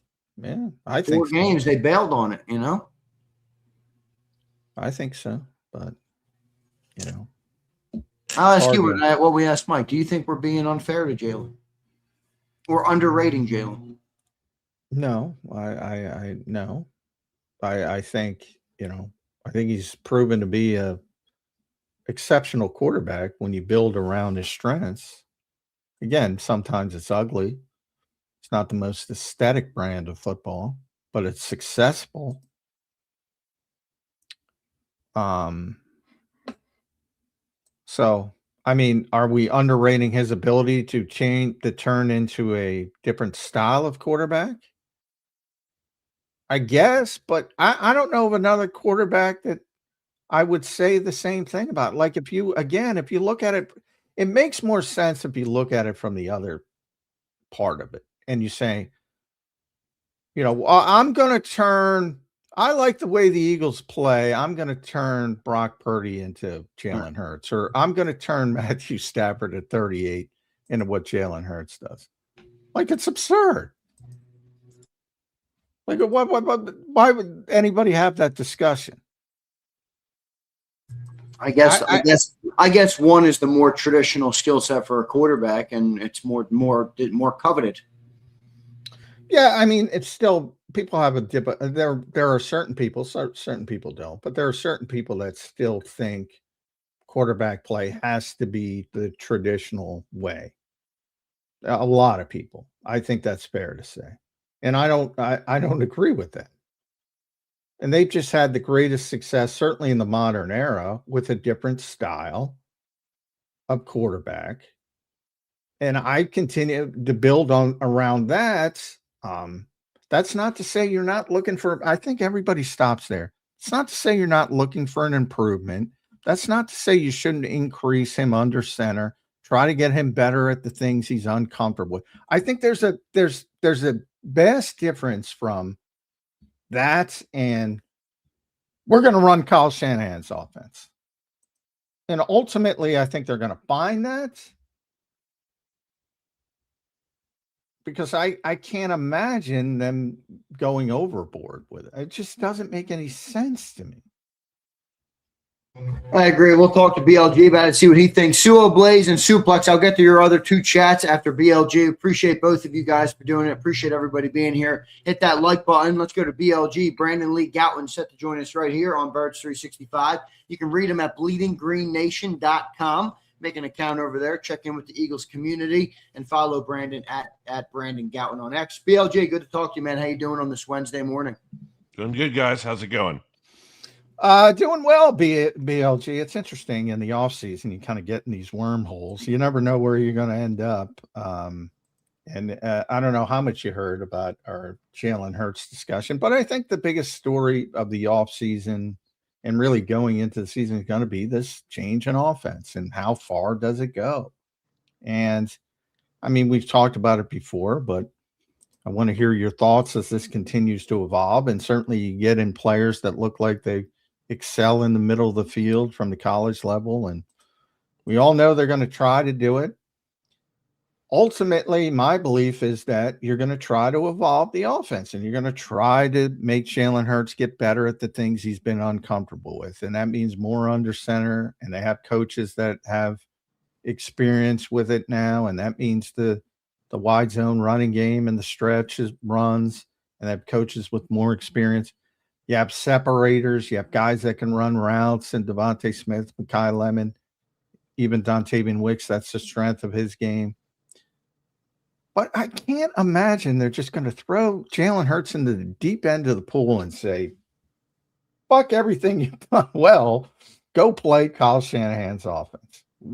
Is that crazy? Or is that your belief as well? I don't think that's crazy. I think there has to be a balance of those things. I think that also, I think you've talked about this too before, John, where it's the Mike Tyson quote. Everyone has a plan until they get punched in the mouth. And, if the Eagles are going into the season and they have this vision of what it's going to look like, and all of a sudden things aren't going so great, do they revert? Do they lean on what, has worked in the past, which really kind of has just been majorly pivoting to the run game, at least in recent years. So, I need to see proof of concept to totally believe that it's going to, work at a high level. But I do believe, and as I think we all do here, that they are going to try to change in some ways, and they should, at least to some extent. Well, Yeah, and I, by the way, I think that's the goal every year. There's nothing, if you're standing still and you're not trying to evolve and you're not trying to improve, that's a recipe for disaster. So I don't think there's any issues with that part of it. If you go back to 2024, we had the same discussions with Kellen Moore and his history with motion and his Dallas offense, his Chargers offense. And even that at OTAs and minicamp and training camp, we saw them trying to incorporate these different things. I think all that is great. I think all that is healthy. But as the base premise of we want to play the Shanahan style offense, this is one of the rare times. I always say, covering this team for as long as I have now, BLG, it's a very smart organization. And usually when they do something, I might disagree with it, but I get their thought. I get their thoughts behind it because it usually makes sense to a certain level. I don't get their thought behind this. I don't. I really don't. I'm like, and I kind of turn it on its head. I don't know if you heard that. It's like, does anybody expect Brock Purdy to say, hey, go play like Jalen Hurts, or insert any quarterback, any traditional style quarterback or more traditionals? Does anybody ever think that way? Like, I don't get it at its base level. Is that too harsh? Well, I've talked about this before as it relates to the Eagles, wanting to be on the cutting edge. And it feels like here that's not really the case as much as it's kind of like trying to catch up to some of the offensive trends and thought in the league. That doesn't seem to go with, Jeffrey Lurie wanted to be considered, innovative and taking these big risks. It seems to be more of like we kind of want to join the pack a little bit. So that surprises me from that standpoint. But at the same time, you can argue that, okay, they did take a big leap in terms of who they think Sean Mannion might be. Maybe he's truly like the next big, great offensive mind in the NFL. And that's your big risk there. And you're projecting a lot. We don't know what Sean Mannion's going to be. Like, anyone convinced that he's definitely going to be good, I don't know how you're getting to that conclusion. At the same side of the coin, I don't know how you're convinced he's definitely going to be terrible. It's just we don't know. There's so much we don't know about him. You're going off of so little, and we're talking about Shanahan, McVay, all this stuff. Like, we don't necessarily know he's going to do that same stuff to a T. Like, even that's so, fair. Even if you're living in that world, like, he has his own ideas. So, and those we just don't have any evidence of what those are. Yeah, when they brought in Jonathan Gannon, I'm like, oh, well, they're going to do a lot of Zimmer stuff, AGAP stuff, and probably mix in some Eberflus, cover 2 stuff. And he shows up and he's running Big Fangio scheme. I'm like, where'd that come from? Mm-hmm. So that, I think that's a good point by you. I think maybe he does show up and he says, "Hey, Jalen does this really well. Maybe he is a offensive savant," and say, "We're gonna build on this." I hope you're right, and I think everybody should hope that's kind of Sean Mannion's mindset because, I think that's the definition of good coaches. I think you mentioned projection. We were also talking about Mekhi Lemon. The Eagles had him top 15 on their board. There's a lot of speculation that the Rams would take him 13th overall. I find it very hard to believe the NFL looked at this guy and the Eagles but the NFL as a whole and said, he's only a slot receiver. The NFL doesn't draft slot receivers in the top 20. We went through this with Justin Jefferson and LSU, and I'm not comparing the players because people get off in comparing the players, but they had Jamar Chase, they had Terrace Marshall, who's 6'3". He was the route runner. He was the guy who could get separation. So he played slot at LSU. I think the Eagles think Mekhi Lemon could be more. That's good. He's going to be a great slot receiver, I think, because he's a great route runner, gets great separation. But I think the Eagles think he's more than that. Well, otherwise they wouldn't have had him so highly rated. Does that make sense to you? I think the big appeal with Lemon and in part in their vision is just they have someone here where there's proof of concept of being able to handle volume. The Eagles need volume when you're losing A.J. Brown because, Devontae Smith, there's no doubts about his ability to be a very great wide receiver, a number one wide receiver. We've seen it before. But what do you have after that? You can't just have Devontae. You need some other players, especially if he gets hurt, who can handle volume receiving. And based on what he did in college, I think you have a track record there of being able to do that. Now, exactly how that volume comes, where you're lining him up. That part is the part that we'll see. But I do think at the end of the day, they feel like this guy is going to be able to handle, 6 targets, 7 targets, whatever it is, a game in this offense. It's going to be interesting, BLG, with the new drafts. Did you, when you saw who they drafted, and even the offseason acquisitions with Wicks and Hollywood Brown, did that make you believe more so that they were going to switch up this style of offense? I mean, that's kind of what I brought up to John about, Mannion, Mekhi Lemon, Eli Stower. These are a lot of guys who have made their success in Lemon and Stower's case get drafted to the NFL based on a skill set that really the Eagles haven't used all that much. Did that make you change your perspective on what they're going to do here? Yeah, I think that's a fair point because, in the past, it's really been Nick Sirianni even saying like, hey, we have a big three. It's AJ, it's Devontae, it's Goddard. Like that's the offense basically. Jahan Dotson gets a target every once in a while. Wes Watkins, when he was here the first time, is still on the roster, which is very weird. He gets a target every once in a while. Grant Calcaterra gets a target every once in a while. It's not like I think they're going to be featuring the minor players still to a huge extent, but I do expect just based on who they've added and where, Sean Mannion is coming from and how the Packers certainly use their receivers, you might see more of a distribution than you did in the past. I need to see that to fully believe it, just because I think Jalen Hurts is a big part of that and his trust factor. And we have to see here who he is comfortable throwing with and maybe not comfortable throwing to. But I do think it's going to be less of a focus on just 3 guys and more of trying to spread the ball around a little bit. And how much will they use the middle of the field, do you think? I mean, I was reading the Jeff Kerr article last week. He put it out. 99 throws over the middle, BLG, since 2022. That's less than Tom Brady, who retired in 23. So they just don't throw there a lot, or at least they haven't. How much do you think they will use it now with the new additions? Yeah, my thing on this is like it's for as much as multiple things can be true. I think we've seen cases of Jalen Hurts throwing over the middle and him having success with it. It's not like he literally cannot do it at all. However, you can't sit here and tell me Jalen Hurts is like dying to do it all the time, and the coaches are like, "No, you're not allowed. We're not going to let you do that ever." Like that's not reality. They're not saying that. So.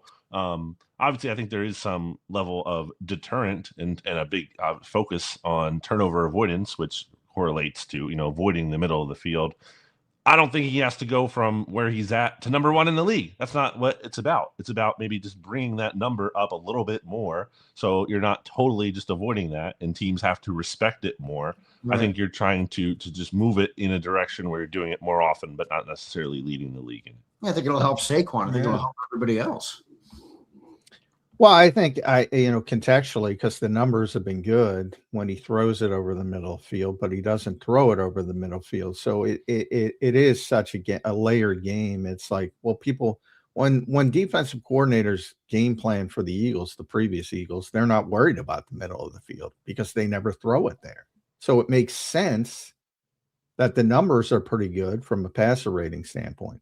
If you do it more, it'll probably help you, but those numbers will come down, which I think people have a difficult time wrapping their head around. I don't know why it popped up in my head this week, BLG, but it did. I mean, we know, and I've joked that the second biggest addition to this team in the offseason to me is Jonathan Grenard. The top is Medellin stem cells because Landon Dickerson has to be healthy. Cam Jurgens has to be healthy. But and the reality is I think Cam's doing pretty well from what I've seen, and he's done a couple of interviews, and he seems to be feeling pretty good.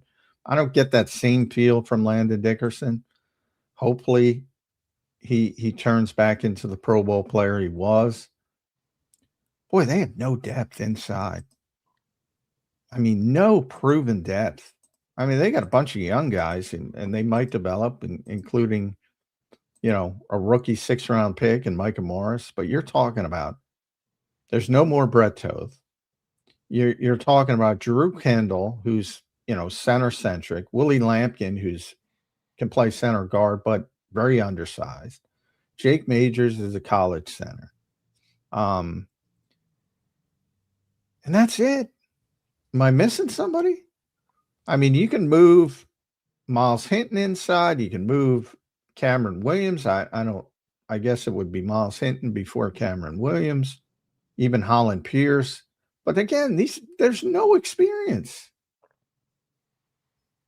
And I think the faultiest premise about this change, about how ugly and how disappointing last season was, if Landon Dickerson is healthy, if Cam Jurgens is healthy, if Lane Johnson plays 17 games, you're telling me that team doesn't win 13 games? Certainly would help. Did you mention Willie Lampkin in there? I did mention. Yeah, I like Willie Lampkin. Yeah, I do like Willie I think Lampkin. he's going to be a training camp star, by the way. For sure. I mean, I want to see him. He's fun to watch. So we'll see on him. But yeah, I think it's a great point, John, because my guy, Brett Toth, that's a big loss. He was a really nice player for them to have last year. And it's a good thing they brought Fred Johnson back, because if you didn't, suddenly you'd be out with your top 3 backup offensive linemen. The Eagles ideally like to dress 8 on game day. You have your 5 starters and your 3 backups. And if you didn't bring back Fred Johnson, you would have had just, like Toth gone, Pryor, who was your 8th guy. So you're not, losing sleep about that, but still they preferred him to other players, and Johnson gone, which, again, they brought him back. So you don't have to worry about that, but that's more so, like you said, at tackle. And on the interior, seems like they're, taking a leap of faith there with Drew Kendall, feeling like he might be able to be the guy. They obviously draft Micah Morris. He's a day 3 pick. I don't even necessarily think he's guaranteed to make the roster. We'll see how it goes. I think they would like to keep him. They signed Jaden Roberts, right, in undrafted free agency. So you have that there.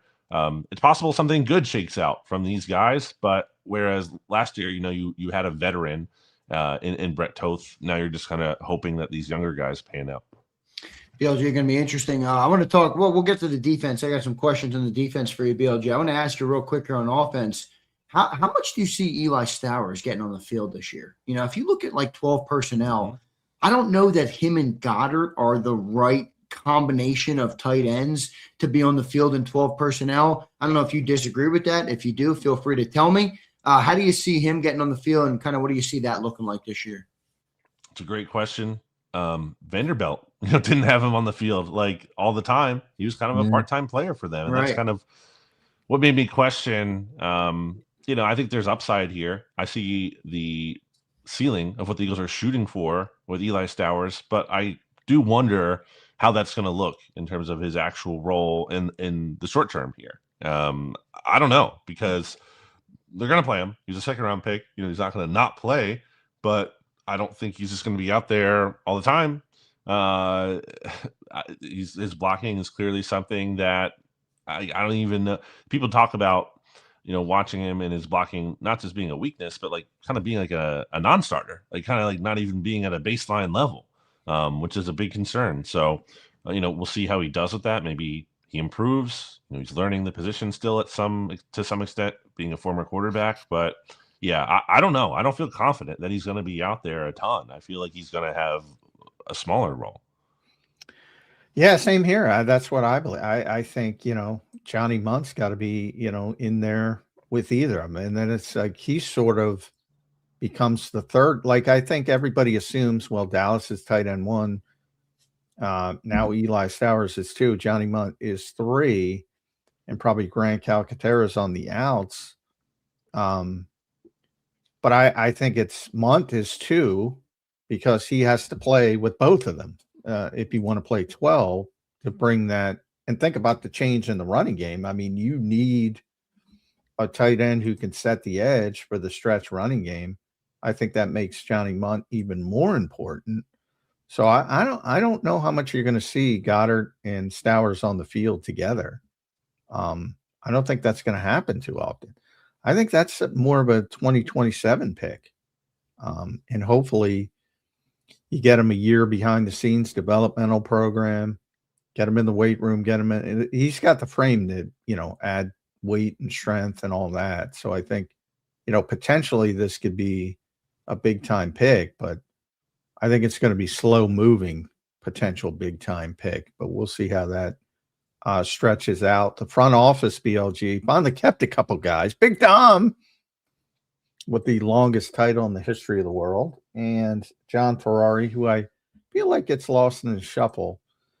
Assistant GM, they signed to contract extensions, but they've lost Alec Alabi. That's a weird one. You go from getting interviews pretty consistently for GM jobs to leaving the industry. That's a strange one. Try to figure out more on that as we go forward. But they also lost Bryce Johnston, who's their cap expert, and that's on the heels of losing Jake Rosenberg a couple years ago. Jeff Scout, who's one of their pro personnel people. And this has been, a number of years where they keep having attrition in the front office. How much does that worry you, or is Howie proven he just keeps it rolling? Do you worry about it at all? Yeah, I think people should be worried about it more than not at all, because I think it's not fair to those people to say like, oh, they don't matter. Only Howie matters. I do think that's largely true, that having Howie in place, having Jeffrey Lurie as the owner, you're going to be directionally, you're going to feel confident about where those two are leading you ultimately. But, there are a lot of, like you said, kind of underappreciated contributions to this team's 2-time Super Bowl success here that a lot of these people have played key roles in. So, I feel good about Howie Roseman's chances also of replacing these people. He has himself stressed the need to do that, and he's done that actively, adding a lot of these former executives in the pipeline here, and bringing people up at the same time. I think having a good sense of, talent in the front office, and the Eagles, I think, still have a lot of good people working for them in the front office that will probably, we'll see them promoted here sometime soon. And if he needs to make additions something outside, he can always do that because he has a lot of connections around the league. So I think ultimately they'll be okay. But I do think these are, it's fair to say these are significant losses for them. Yeah, and quite a bit of them. That's where I'm, because I think they've handled it all well, but it gets to a point where it's like, all right, now it's a lot. It's every single year there's 2-3 guys, but we'll see. BLG, moving over to the defensive side of the ball. How do you see the edge rusher rotation playing out? Do you think Nolan is the number 2? Do you think Jalix takes it from him? And just how do you kind of see that position? I think Grenard is obviously who you want at the 1, and that was a good trade for that reason. But how do you see the rest of the rotation playing out this year? Yeah, I really like the Grenard trade. I think it's only aging better in my mind. Just the more I think about it, I think Yeah, he's me just too. like I think he might be one of the more underrated players in the NFL. I really do. And I think when you look at all the other contracts of the top pass rushers, it's a lot of guys who were like always the guy in terms of an alpha pass rusher. You know, like these like high picks, first round picks on these big names. It's less so a guy like Jonathan Gennard who kind of like was what like a day, 2 or 3 pick, and kind of had to work up that reputation over time. Like you don't see that quite as much, and I think that's part of why he doesn't get that shine. I have this theory about offensive linemen too. When you have someone like I used to bring up like Brandon Brooks, you know, it took him time to kind of get that credit because he wasn't, you know, this first round pick. And he was playing for what Miami, Ohio. Like you don't always have that shine on you into the league, and that kind of takes you time to build up that credibility. Anyway, I went long on Jonathan Gennard there, but I do think he's a really good player, and an underrated addition. As for the rest of the pass rush rotation, I think Jalen Hunt is probably the favorite to be that number 2, but I don't think Jalen or Nolan Smith as a number 3 is necessarily far behind him in terms of the actual snap counts they're going to be playing there. It's a big year for Nolan. I really am interested to see what he does. It's a big opportunity in front of him.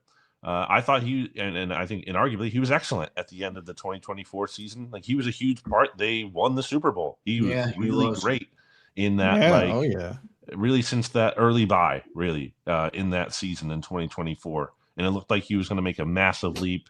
I think the injury issues that he had from 2024, even including tearing his triceps again in the Super Bowl, kind of set him back a bit in 2025. I don't think he ever was truly fully healthy and got to that point where he needed to be. So, you know, I think the hope is he can actually stay healthy and be healthy for 2026. If that's the case, I still have reason to believe he could have a really good year, but I need to see it. Last one for me. Make sure you follow Brandon on the X platform at Brandon Gouton. Read him at bleedinggreennation.com. He and his staff do a tremendous job. One of those things is I see up there the enemy draft analysis of the Dallas Cowboys. Want to talk to you about the NFC East. I feel like, you know, Howie's got the reputation he gets. And you see all draft grades, which are silly. I think we can all agree with them. I mean, you know, guys haven't taken one snap. And the Eagles got a lot of draft positivity. And I think rightfully so if you add in one of the players you were just talking about, Jonathan Grenard, and by the way, Dontavian Wicks, because I think you should add those into the draft class. But just of the players they drafted, we mentioned Eli Stowers. I don't think he's going to play a ton. Markel Bell is about the future. And then the day 3 picks are a hit. So you're talking about Mekhi Lemon, basically, as a guy who's going to be a projected starter with AJ likely gone. And I think he's got a chance to be very impactful. Now, the rest of the NFC East, partially because they stink. Yeah. Got some big time players though. I mean, the New York Giants had 2 top 10 picks, and they get Arbel Reese and Francis Mauigoa.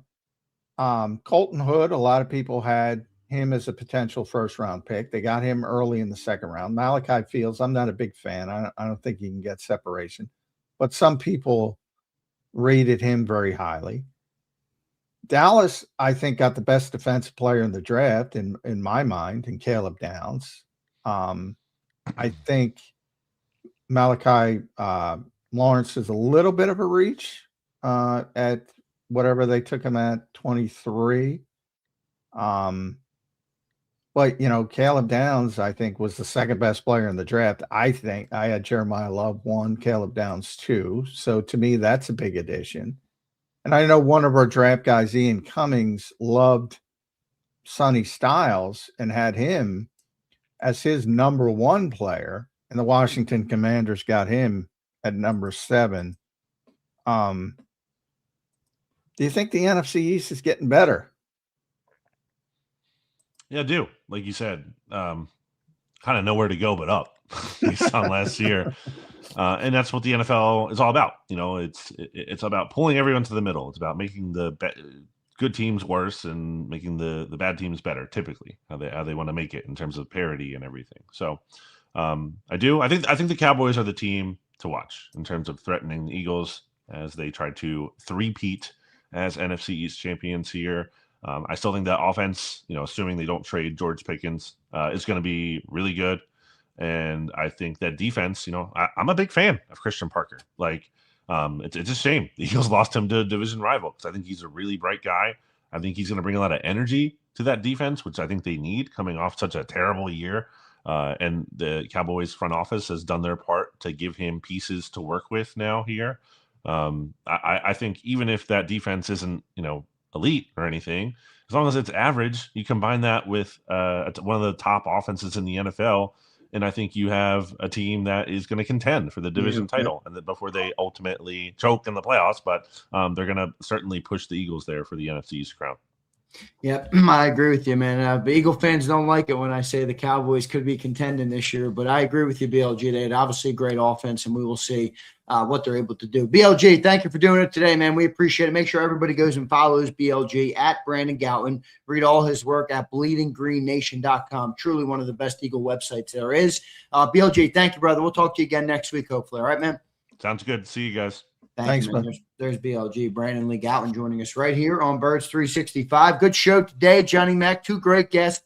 I love our Wednesday shows. I think we got a great duo of guests that join us on Wednesdays between Mike Gill and Brandon Lee Gowton. So I thought they brought some good insight today. I think this team's in an interesting place this offseason, John, to figure out kind of what they're going to do, what it's going to look like, how everything meshes together.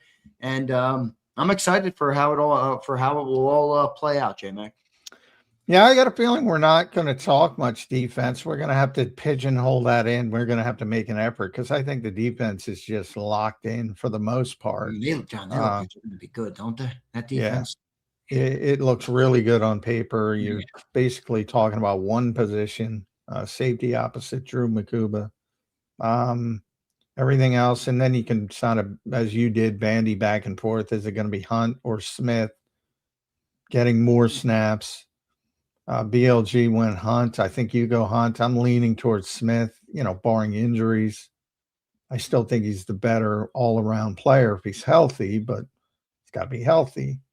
And yeah, I mean, it just looks really, really good. And the offense, conversely, there's so much uncertainty that revolving around not only scheme, but injuries and health. And are players declining? Are they not declining?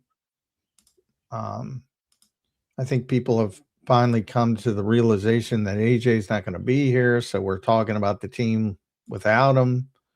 And that's a really good player, man. That is a really good player.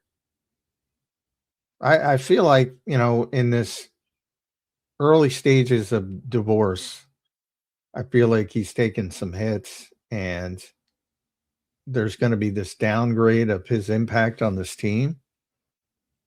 And it was enormous. Enormous. It's one of the best players they've ever had. Really. It wasn't as good last year, and maybe it's just as simple as the knee is catching up to him and he is declining. And I don't want to say people should rejoice in that at all. But for his first 3 years here, my God, the impact, that's going to be tough to replace. No doubt. No doubt it will be, Johnny Mac. John, I got a question for you here. I saw somebody bring this up in the chat. Our buddy Rasputin always does a good job in the chat. I appreciate some of his comments. But he responded when I asked BLG and you about the tight end situation with Stowers and getting him on the field and 12 personnel. And he brought up, are we ruling out the 13 personnel too much? Sean McVay used a lot of 13 personnel last year, over 30% of the time. You have a guy like Munt and Stowers as your 2 and 3. You think they could use 13 personnel, John, this year to try and get Stowers on the field, one, and also potentially help the run game if it's necessary to do that as well? No, Because I think 13 is even more about blocking than 12. 13 is a heavy blocking formation. But could Goddard and Munn handle the load there with the blocking? Well, if Dallas can bounce back, perhaps. But he had a very poor season blocking last year. So if you want to rewind the clock, I guess it's possibly. But when you talk about 13 in general, it's a heavy blocking formation, and it's going to be really difficult. I think the best way to get Eli Stowers on the field early in his career is as a flex receiver, flex tight end, which is basically a king size slot receiver. So I think, again, labels can often be misinterpreted because they use them for, okay, there's 3 tight ends on the field, but it's the third tight end really playing tight end. He's labeled a tight end. I think him as a receiver, if you have 4 receivers on the field and he's one of the slot guys, I think maybe that is the way you can spread teams out and utilize them that way. I think the traditional generally, and maybe I'm wrong, but generally when people picture 13, you have the tight formation and the tight ends all lined up in tight end roles. I don't think you're going to see a lot of that with Eli Stowers early in his career. And again, how many receivers do you have on the field in 13 personnel? 1? Yeah. But again, it's a labeling system. Yeah, right. Stowers could effectively be like a damn receiver in that. Exactly. Yeah. It's a labeling system. Now, however, if he comes into, look at it, if Dontavian Wicks isn't as successful as people project him, and he's your third best receiver, a lot of teams scouted him as a receiver. Why not use him as a receiver? You just because it's a label doesn't mean you have to be a slave to the label. Do you think they will do that this year? Like we're a little bit. Smitty, Lemon, and Stowers could be on the field as receivers. A little bit. I mean, I haven't seen him. Dontavian Wicks is a pretty good player. I don't think he's going to fail. And B, I don't think he's going to be a better receiver than Dontavian Wicks. But if he is early in his career, sure. But I think it's more about 2027, Eli Stowers. Right. I think that's a fair way to look at it. John, we just talked about, all these different targets on the field and how to get them on the field. But really, and BLG brought this up, it's been the Eagles' recent history, that they don't really use that many players, and BLG brought it up. He's like, it's always been the trio. It's been AJ, Smitty, and Goddard. And now we're talking about getting, 3 tight ends on the field. We're talking about a third receiver. We're talking about a lot of – do you expect them to have more volume to these, third, fourth, fifth targets that are out there on the field this year? Or do you expect that to look similar to how it's looked in previous years? I think it's going to look similar. I mean, how much do you want to throw the ball? I think 30 times is your top at where you want to be, right? Well, so if it's 30, 10 targets to Devontae, give me 6 to 8 to Lemon, give me 6 to Goddard, give me, I don't know, the rest. Exactly. So, I mean, to have high volume, you need high volume. Now, the most he's ever thrown the ball is, and pretty significant leap from the rest of his time, is 538 in 2023, which, he had, to no surprise, career high passing yards, almost 4,000. Is that what you want? I always use the analogy 20-point scorer on a bad NBA team. Like Jalen Hurts can throw for 4,000 yards if you want him to. He's easily good enough to do that. Is that your best way to win, though? I don't want him throwing the ball 538 times. He threw it 432 in 2021, his first year as a starter, 460 in 2022, 538, which was the spike, 361 in 2024, way obviously his career low with the historic rushing season, and 454 last year. So, his two best seasons, a little bit of a mix, 460, 361. You probably want him in the fours. 450 is a sweet spot, probably. Probably.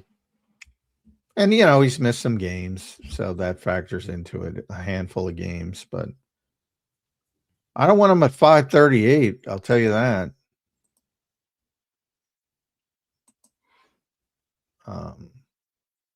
And that probably means your running game's not doing very well.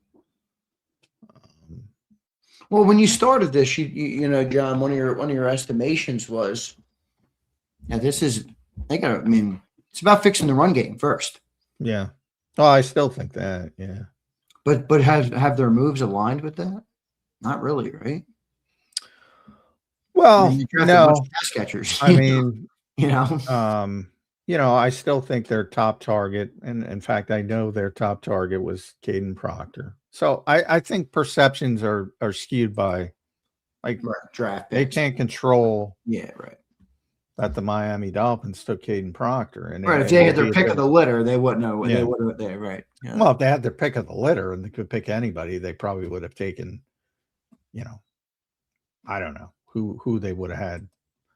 There's certain guys you're not going to get. So they're not even in the conversation. You're not getting Jeremiah Love. You're not getting Sonny Styles or Arvell Reese or David Bailey. Yeah, I'm talking about within what the Eagles' scope of what they wanted was. Yeah. So, I mean, they might have taken David Bailey and not traded for Jonathan Gray. That's what I'm trying to say. But, in the real world, the players they thought that potentially they could get and trade up for, Caden Proctor was number one. And I think Mekhi Lemon was number two. In fact, I know he was number two now. I had a question about Freeling, but they had Mekhi Lemon ahead of Freeling. But if they did get Proctor, it changes the whole narrative. So I don't think it's necessarily about they wanted to get an offensive lineman, and they got a potential heir apparent for down the road in Markel Bell, but that's a third round pick and much less splashy. But yeah, I still think, first down was such an issue for them last year. And I do think when people talk about the scheme, they only talk about the passing game, and the bigger part of the scheme change is the wide zone stretch running game, which they believe you can handle the junk more under center. And they did it last year. They already incorporated it last year. Now they have experts in it with Sean Mannion and Ryan Mahaffey. I do think it's about fixing first down. And part of that is being more open to, throwing the ball when people expect run and vice versa. So, it's coupled, obviously, Medellin stem cells, J-Mac. Yeah. Well, they're that's an number important one. part of the That's offseason. Because if you have a Pro Bowl Landon Dickerson, a Pro Bowl Cam Jurgens, and an All Pro Lane Johnson, you're going to be really good. You're going to be really good. Yeah, it's just getting to that is not that easy. We will see if they do. All right, Johnny Mac, your final thoughts on a Wednesday edition. A lot of good conversation today. A lot of interesting conversation today here in Eagle Land. Your final thoughts on a Wednesday edition of Birds 365. Yeah, we got through. It's always interesting in the offseason what kind of tangent. We went on a little offensive tangent. Jalen Hurts, my perception, and I'll end it there. Build around the guy you have. Build around the guy you have. It's okay to get better. It's okay to get him more comfortable under center. It's okay to throw over the middle of the field more, but don't build an offense around the deficiencies of your quarterback. That's silly. Doesn't take a genius to come up with that one, but I agree with you, Jim. Try to help them get better at those deficiencies, but don't build on them. I agree. Johnny Mac, great show today, my friend. We will catch up with you tomorrow on a Thursday edition of Birds 365. Thank you, brother. All right. Thanks, all. All right. Thanks, John. There's Johnny Mac. John McMullen. Follow him at JF McMullen, the #1 Eagles beat reporter, host here on Birds 365. Been here for 5+ years. I think almost 6. I think maybe 6+ for J Mac with Jacob. Maybe, but pretty awesome stuff. Pretty good show today. I thought we had a lot of good conversation today. I thought some good notable comments from the great people of JAKIB Nation. Oh, shoot. I forgot to read the damn super chats. Damn. My bad. My bad, everybody. My bad. All right. Suo Blaze says this. Smitty ran more in the slot, but had his best year outside. Top 3 efficiency, only behind JSN and Puka. He's ready to be a pure #1. I agree. I think Smitty's ready to be a pure #1. He hasn't quite done it, so it's fair for those who say projecting, and there's some concern there, but I agree. I think Smitty's a damn good player. I am interested to see, though, how does he manage cornerback ones, more consistently? AJ's been here. AJ is, say what you want about him. AJ's such a big target. AJ's such a, the gravitas of him as a player on the field attracts and draws so much defensive attention. It will be different for the rest of those guys out there, including Saquon, I think. So it's definitely worth something to keep an eye on. But still, I agree with that. I think Smitty's a great player. Here's Suplex City. John, do you remember if Kraft was in Howie's sights for 2023? South Dakota State, Goddard, pick 78. Howie took Steam, 65, and then Brown, 66 that year. Wow. Tucker Kraft went 78. Is that right? Hindsight's always 2020. Suplex, that's a good one. If you don't have to super chat it, but if you remind me of that tomorrow, I will bring that up to J-Mac. I'd like to bring all these up to Johnny Mac. I'll try and go back and look at these chats tomorrow. I can save them in my YouTube studio, so I'll go back and look at them tomorrow. I apologize for not talking to John about some of these. These are good chats.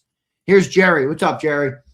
I get what you're saying, J-Mac, but we seen last year what happened when they took away the running game and the defense has an off day. We lost to a team with practice squad players. It has to change.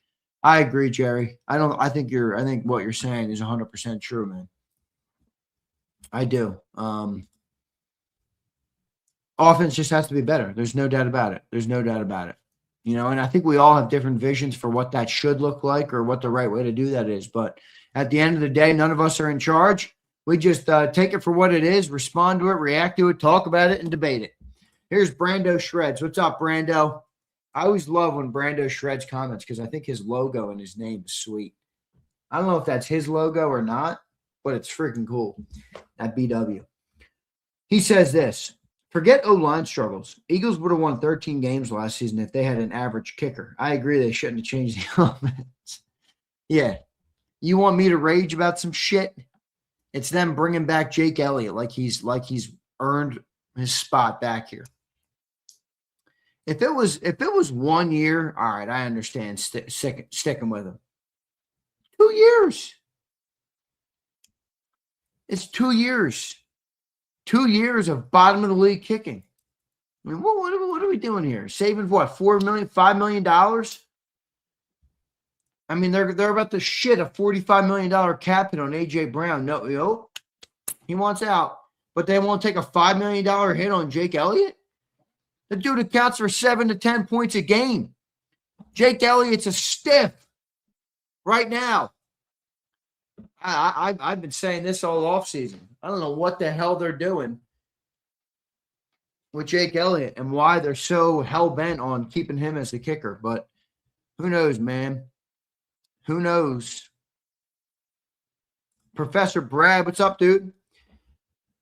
Would love to see him utilize Shipley the way they did in training camp. Apparently last season, he needs more touches in the passing game. Brad, I wouldn't count on it. Oh, bullshit, Gary. Gary, no.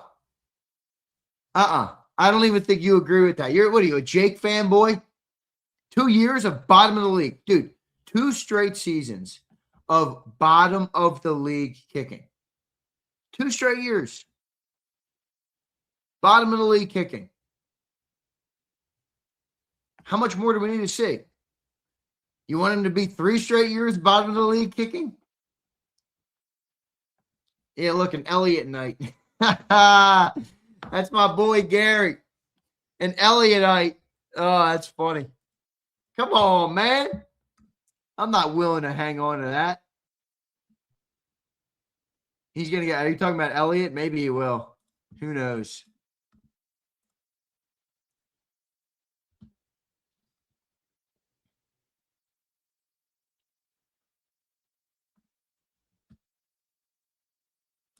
Nah, bullshit. He says it's a team morale thing. He's beloved. Got to let him try and redeem. That's what last year was for, dude.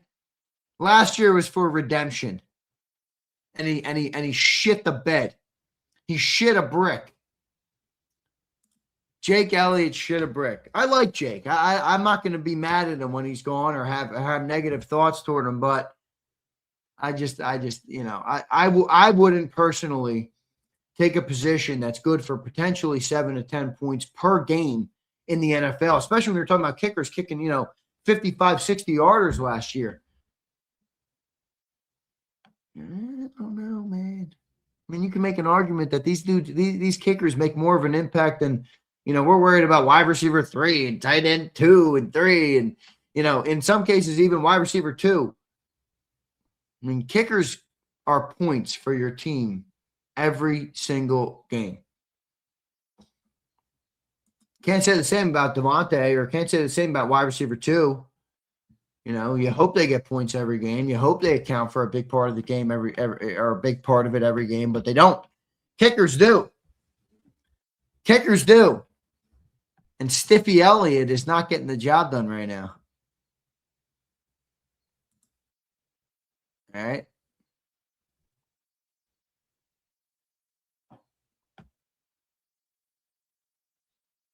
Yeah, need Jason Peters back to bully Jake.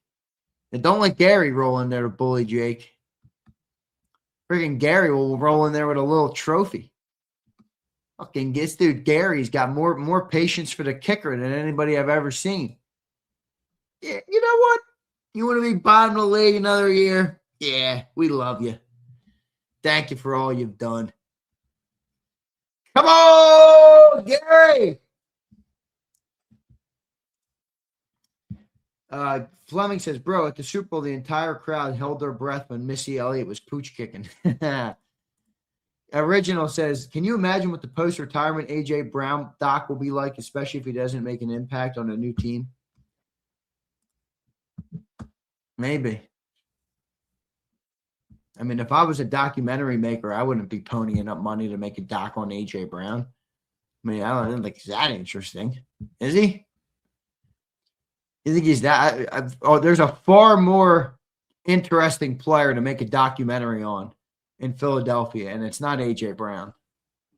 And some people in the chat won't like who it is, but it's the clear, obvious choice if you want to generate revenue and make a good documentary. And that would be quarterback 1, Jalen Hurts. Far more interesting doc. A far better business plan to build a doc around Jalen Hurts than it would be to build a doc around A.J. Brown. I guess that's a good point. The doc's out now. They put out anything. Original. They might make a doc on me for all I fucking know. Or I'll leave that up to the dude who YouTubes about me. Is that a silent film? Yeah, I agree. Jalen doc will definitely be coming for sure.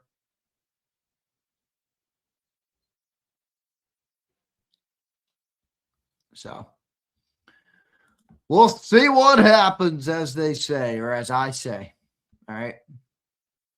Kyle says nobody cares about a jail. That's not really true, Kyle. I mean, you're probably right that obviously most of the viewership will come, but dude, you're wrong. I mean, he's a good sports story. Like you can not love his skill set right now, but come on, dude. He's a great sports story. went to Alabama, won the job, 26-2 as a starter, benched in the national championship game, stays another year, elevates his game, gets drafted in round 2, never was supposed to be the starter, becomes the starter, takes the unlikely city of Philly as the first starting quarterback to go into multiple Super Bowls, wins a Super Bowl. I mean, come on, Kyle. That's a good sports story. That's a good sports story.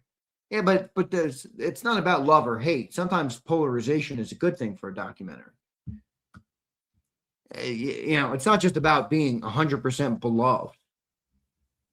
Some of the best documentaries are about polar figures, figures that have a lot of polarity, love, hate, hard feelings for both sides. I think Jalen checks that box. A lot of people love Jalen Hurts, and a lot of people strongly dislike him for whatever reason. I don't really feel too much one way or the other. Yeah, I mean, I like him. I think he's a great player, but I understand where our offense at times has struggled, and part of that is on him. I think there will be a Mailata doc. Is Silly alive? That's a good question. I haven't.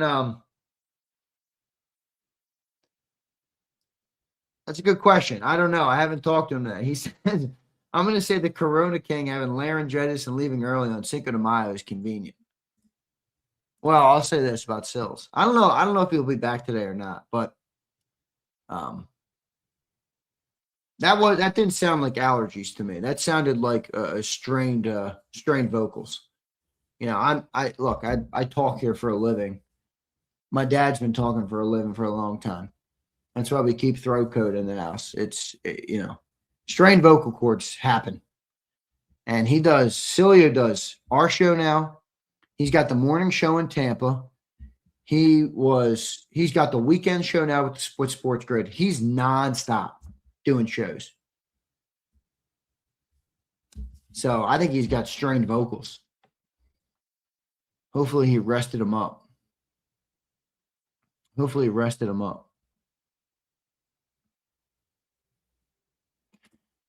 Fredo says Zander ducking smoke. What do you mean ducking smoke? I didn't see her. You want a fucking question, Fredo? Send a super chat. Cheap ass. Now I'm not reading you. Just because you made that dumbass comment, now I won't be reading another comment from Broccoli again. You want your comment read? I'm going Cilio. You got to pay for my attention. And $1.99 is not going to cut it. Sorry. $5 minimum. $5 minimum. Either buy my coffee or shut up. Buy my coffee or shut up. I saw that, Jimbo. Sills is pushing the throat coat on X. Classic.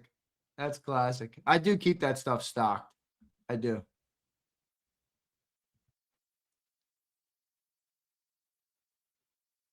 Yeah, JAKIB tariffs. Exactly right, Keith. JAKIB tariffs, Broccoli. All right. JAKIB tariffs, Broccoli, man.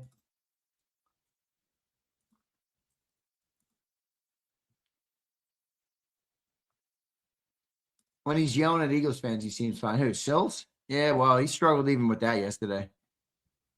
I agree, Kimberly. I told him, I'm like, bro, your vocal cords are strained. You don't have allergies.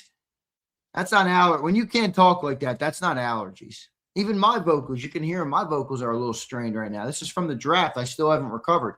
I went to the draft, then I did 3 days, and then I went to freaking Arizona where we were partying.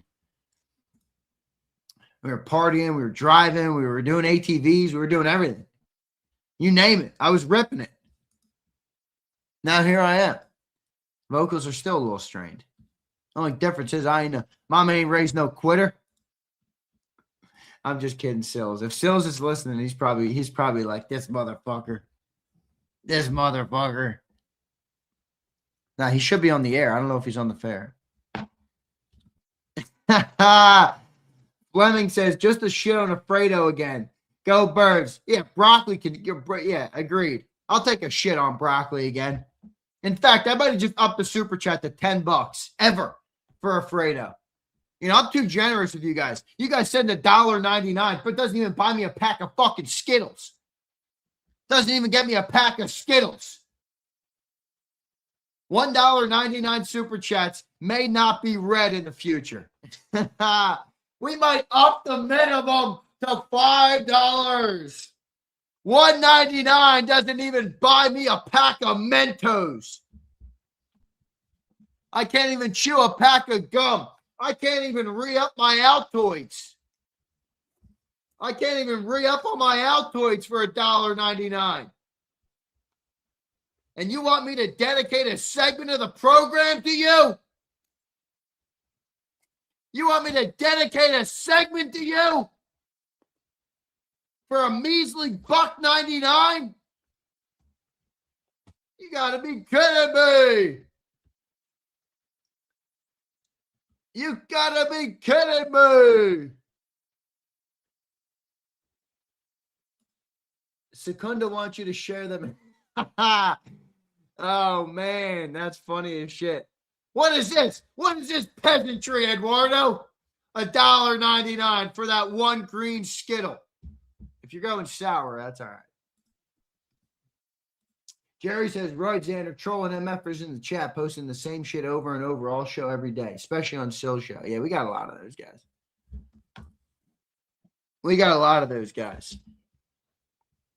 The new rule is if you want my attention, you got to buy me a coffee minimum. Raising super chat minimums in this economy is insane. Yeah, well, Keith, guess what? Guess what, Keith? That's part of the reason why. The economy's up, which means $1.99 super chats don't do shit for me. And now they're flying in for one blue Skittle. Now they got a green and a blue. Congratulations. 2 people had to come together to split my coffee today.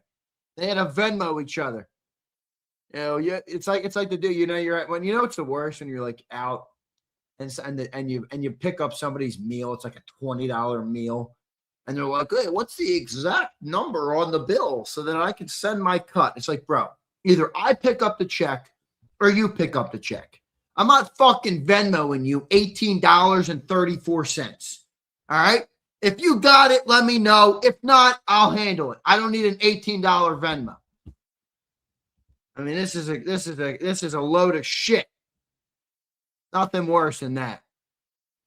Let me itemize the receipt. Let me itemize the receipt. All right. Oh my gosh. We need a JAKIB Union. The JAKIB Union will be shot down. There will be no JAKIB Union. All right. There will be no chat union. And if they do, and if there is, they will have no power here. Unless what is JAKIB benefiting from the union?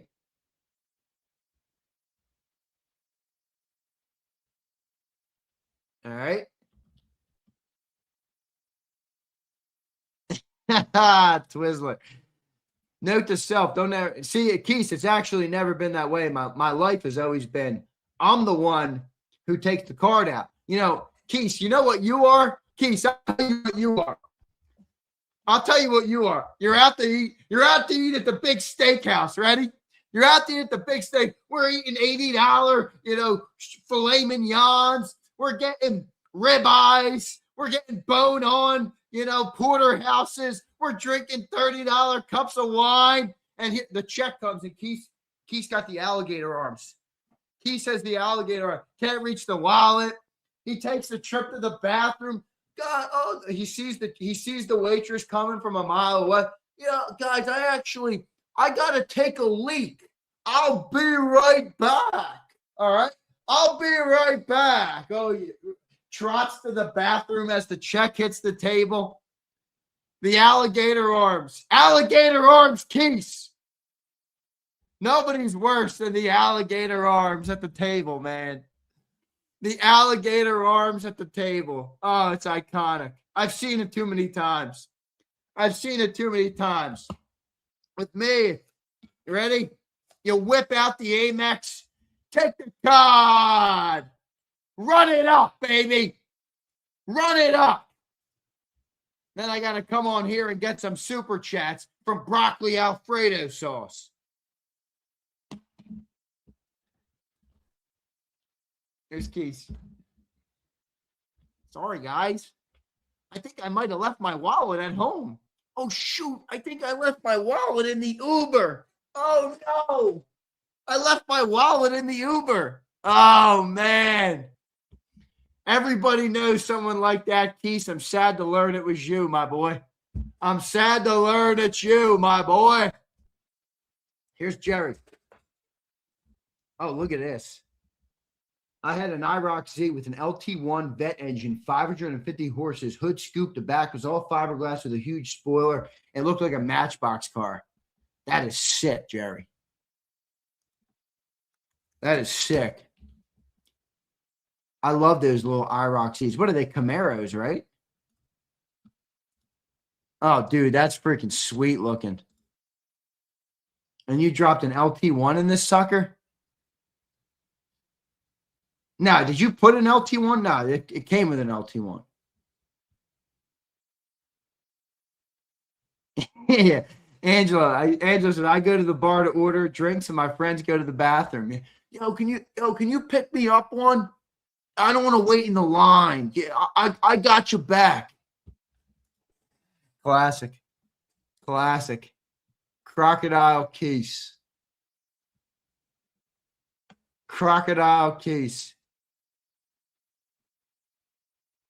Yo, Jerry, what I think I might do is, so ZK's garage is doing pretty good, actually. I had very, very strong revenue in, which is what matters, but very strong revenue on the channel in April. And it was really my first month back posting consistently on that channel. So now I'm starting to explore opportunities to try and, turn that into a real business. The vet's basically paid for by the channel, which is great. And I want to keep building, right? So I'm exploring different opportunities to grow that channel by way of basically vehicles, cars, automotive content that I can make.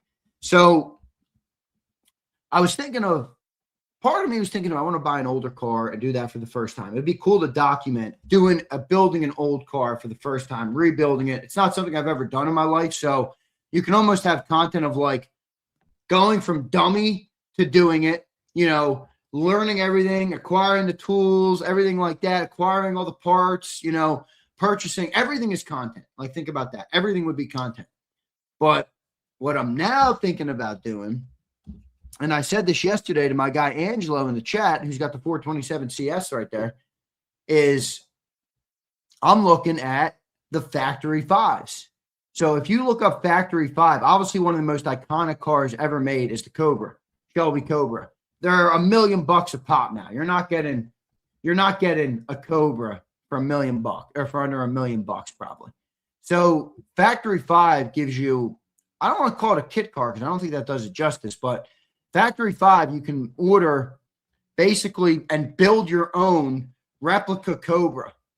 All right, your own replica Cobra, 427 Cobra. You could customize the whole thing. You got to custom paint it, everything. So I was looking, I'm like, dude, if I got this, Rasmussen, I've looked into all that. It would be a business expense at this point because that channel is doing really good. So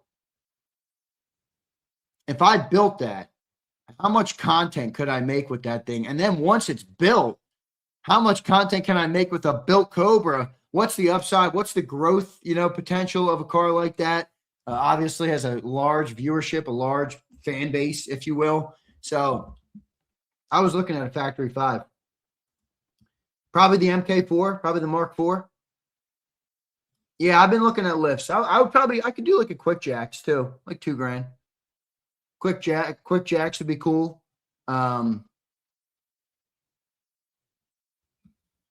You'll spend more on tools. I love tools. Rations, one of my favorite things on the earth to shop for is tools. I got a lot of tools though. So I would definitely need some tools for sure, obviously. But I got my torque wrenches. I got all that stuff. I got all my power tools. I got all my batteries for my Milwaukees. I got a lot.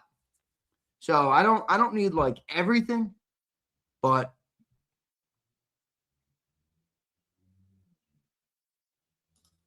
Dan, that's sick. See, I've never done anything like that. So that would be a serious like challenge for me, which would be sick. And it's all content, it's like, It's become like something I like to do to like, all right, now I can buy a car and justify it by way of content. I mean, in theory, my vet looks dumb as shit. I'm 27. I'm about to get married and have kids, and I'm driving around a two-door, 2-seat Corvette with a 500 horsepower motor and mid-engine motor. But now I've generated a YouTube channel with it, which is now paying for itself. Which means what? It means I'm going to be buying a lot more cars. How cool is that? Do I want to build a business in automotive, or do I just want to buy awesome cars for life and have a business excuse to do it? All right. Zander needs larger donations for some hair plugs. Fuck the hair, dude. You were crying about my fucking hair. Cheesecake. You're practically getting exactly, Eduardo. That's the whole point. Calais, what up, brother? He says Zander got me crying. Why? Because I'm ripping broccoli cheddar. Dude's giving me $1.99. All right. No, I'm picking up the truck. I'm getting the truck, dude. I already know what truck I'm getting. I'm not telling you fools. I already know what truck I'm picking up probably. And I already know what I'm getting from my wife too. Her wife car is going to be fucking sick. Before I can buy myself a truck, I got to upgrade the wife's ride. That's just a fact of life. I'm driving around a Corvette. I got to freaking get her a nice ride. He's got a nice little Acura.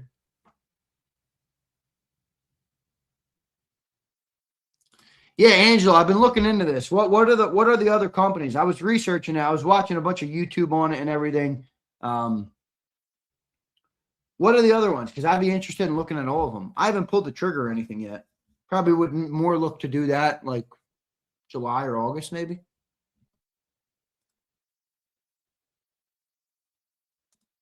Yeah, trucks are definitely better daily drivers. Are you kidding me? Yeah, the wiring is definitely a pain. I do have an uncle who built the Factory 5. I have two uncles, both of them. My uncles are brothers, obviously. My two uncles on my mom's side, Uncle Tony and Uncle Frank. You guys have heard Uncle Frank. He's the one who bitches about Jalen Hurts, but he's not really a big football guy, but he was just like, what's up with the quarterback in Philly? My Uncle Tony I'm not kidding you. I know people think they're good. There is nobody better than my Uncle Tony when it comes to building cars. He brought in he had a Tacoma he bought. He had 255,000 miles on it. He brought it into the dealership to trade it in.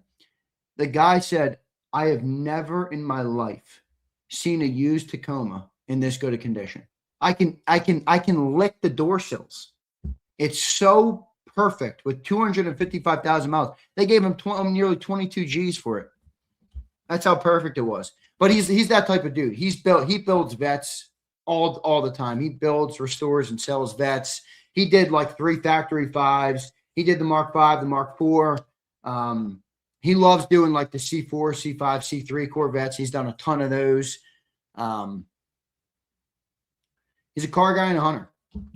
He's sick of it. So I got the uncles to help me. And my other uncle, Rasputin, so my Uncle Tony's got a lot of experience with the cars. My Uncle Frank is building his Factory 5 right now. He just retired. And he is an electrical engineer. So he will help me with the wiring. But you're right. The wiring's a royal pain in the ass. All right.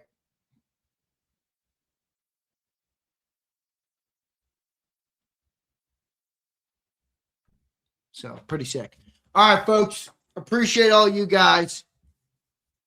The takeaway from today's show is $1.99 super chats will now be treated as nothing. Nothing. The inflation is hitting. All right. Gas is at an extreme high. $1.99 doesn't even get me a half a gallon.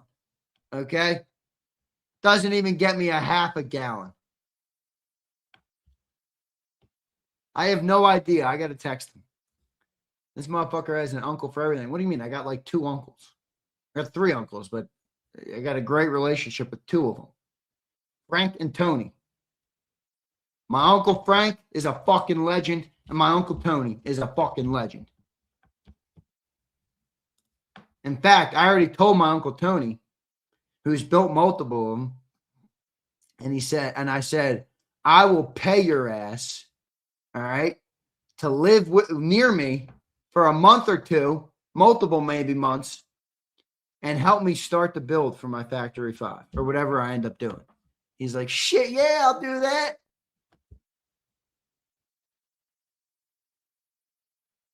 You got an uncle for that? All right, Keith, you're done for the day. You're done for the day. You're like back at the Brocky Cheddar. Alligator arm Keith. Oh, the check's cut. You know, guys, I got to take a leak. I'll be back. I'll be right back, everybody. I'll be right back. All right. All right, guys. Appreciate all you guys for doing it. Hit that like button. Subscribe to the channel if you're not already. Appreciate all you guys, and I will catch you guys next time. Thanks, everybody. EAGLES. Eagles.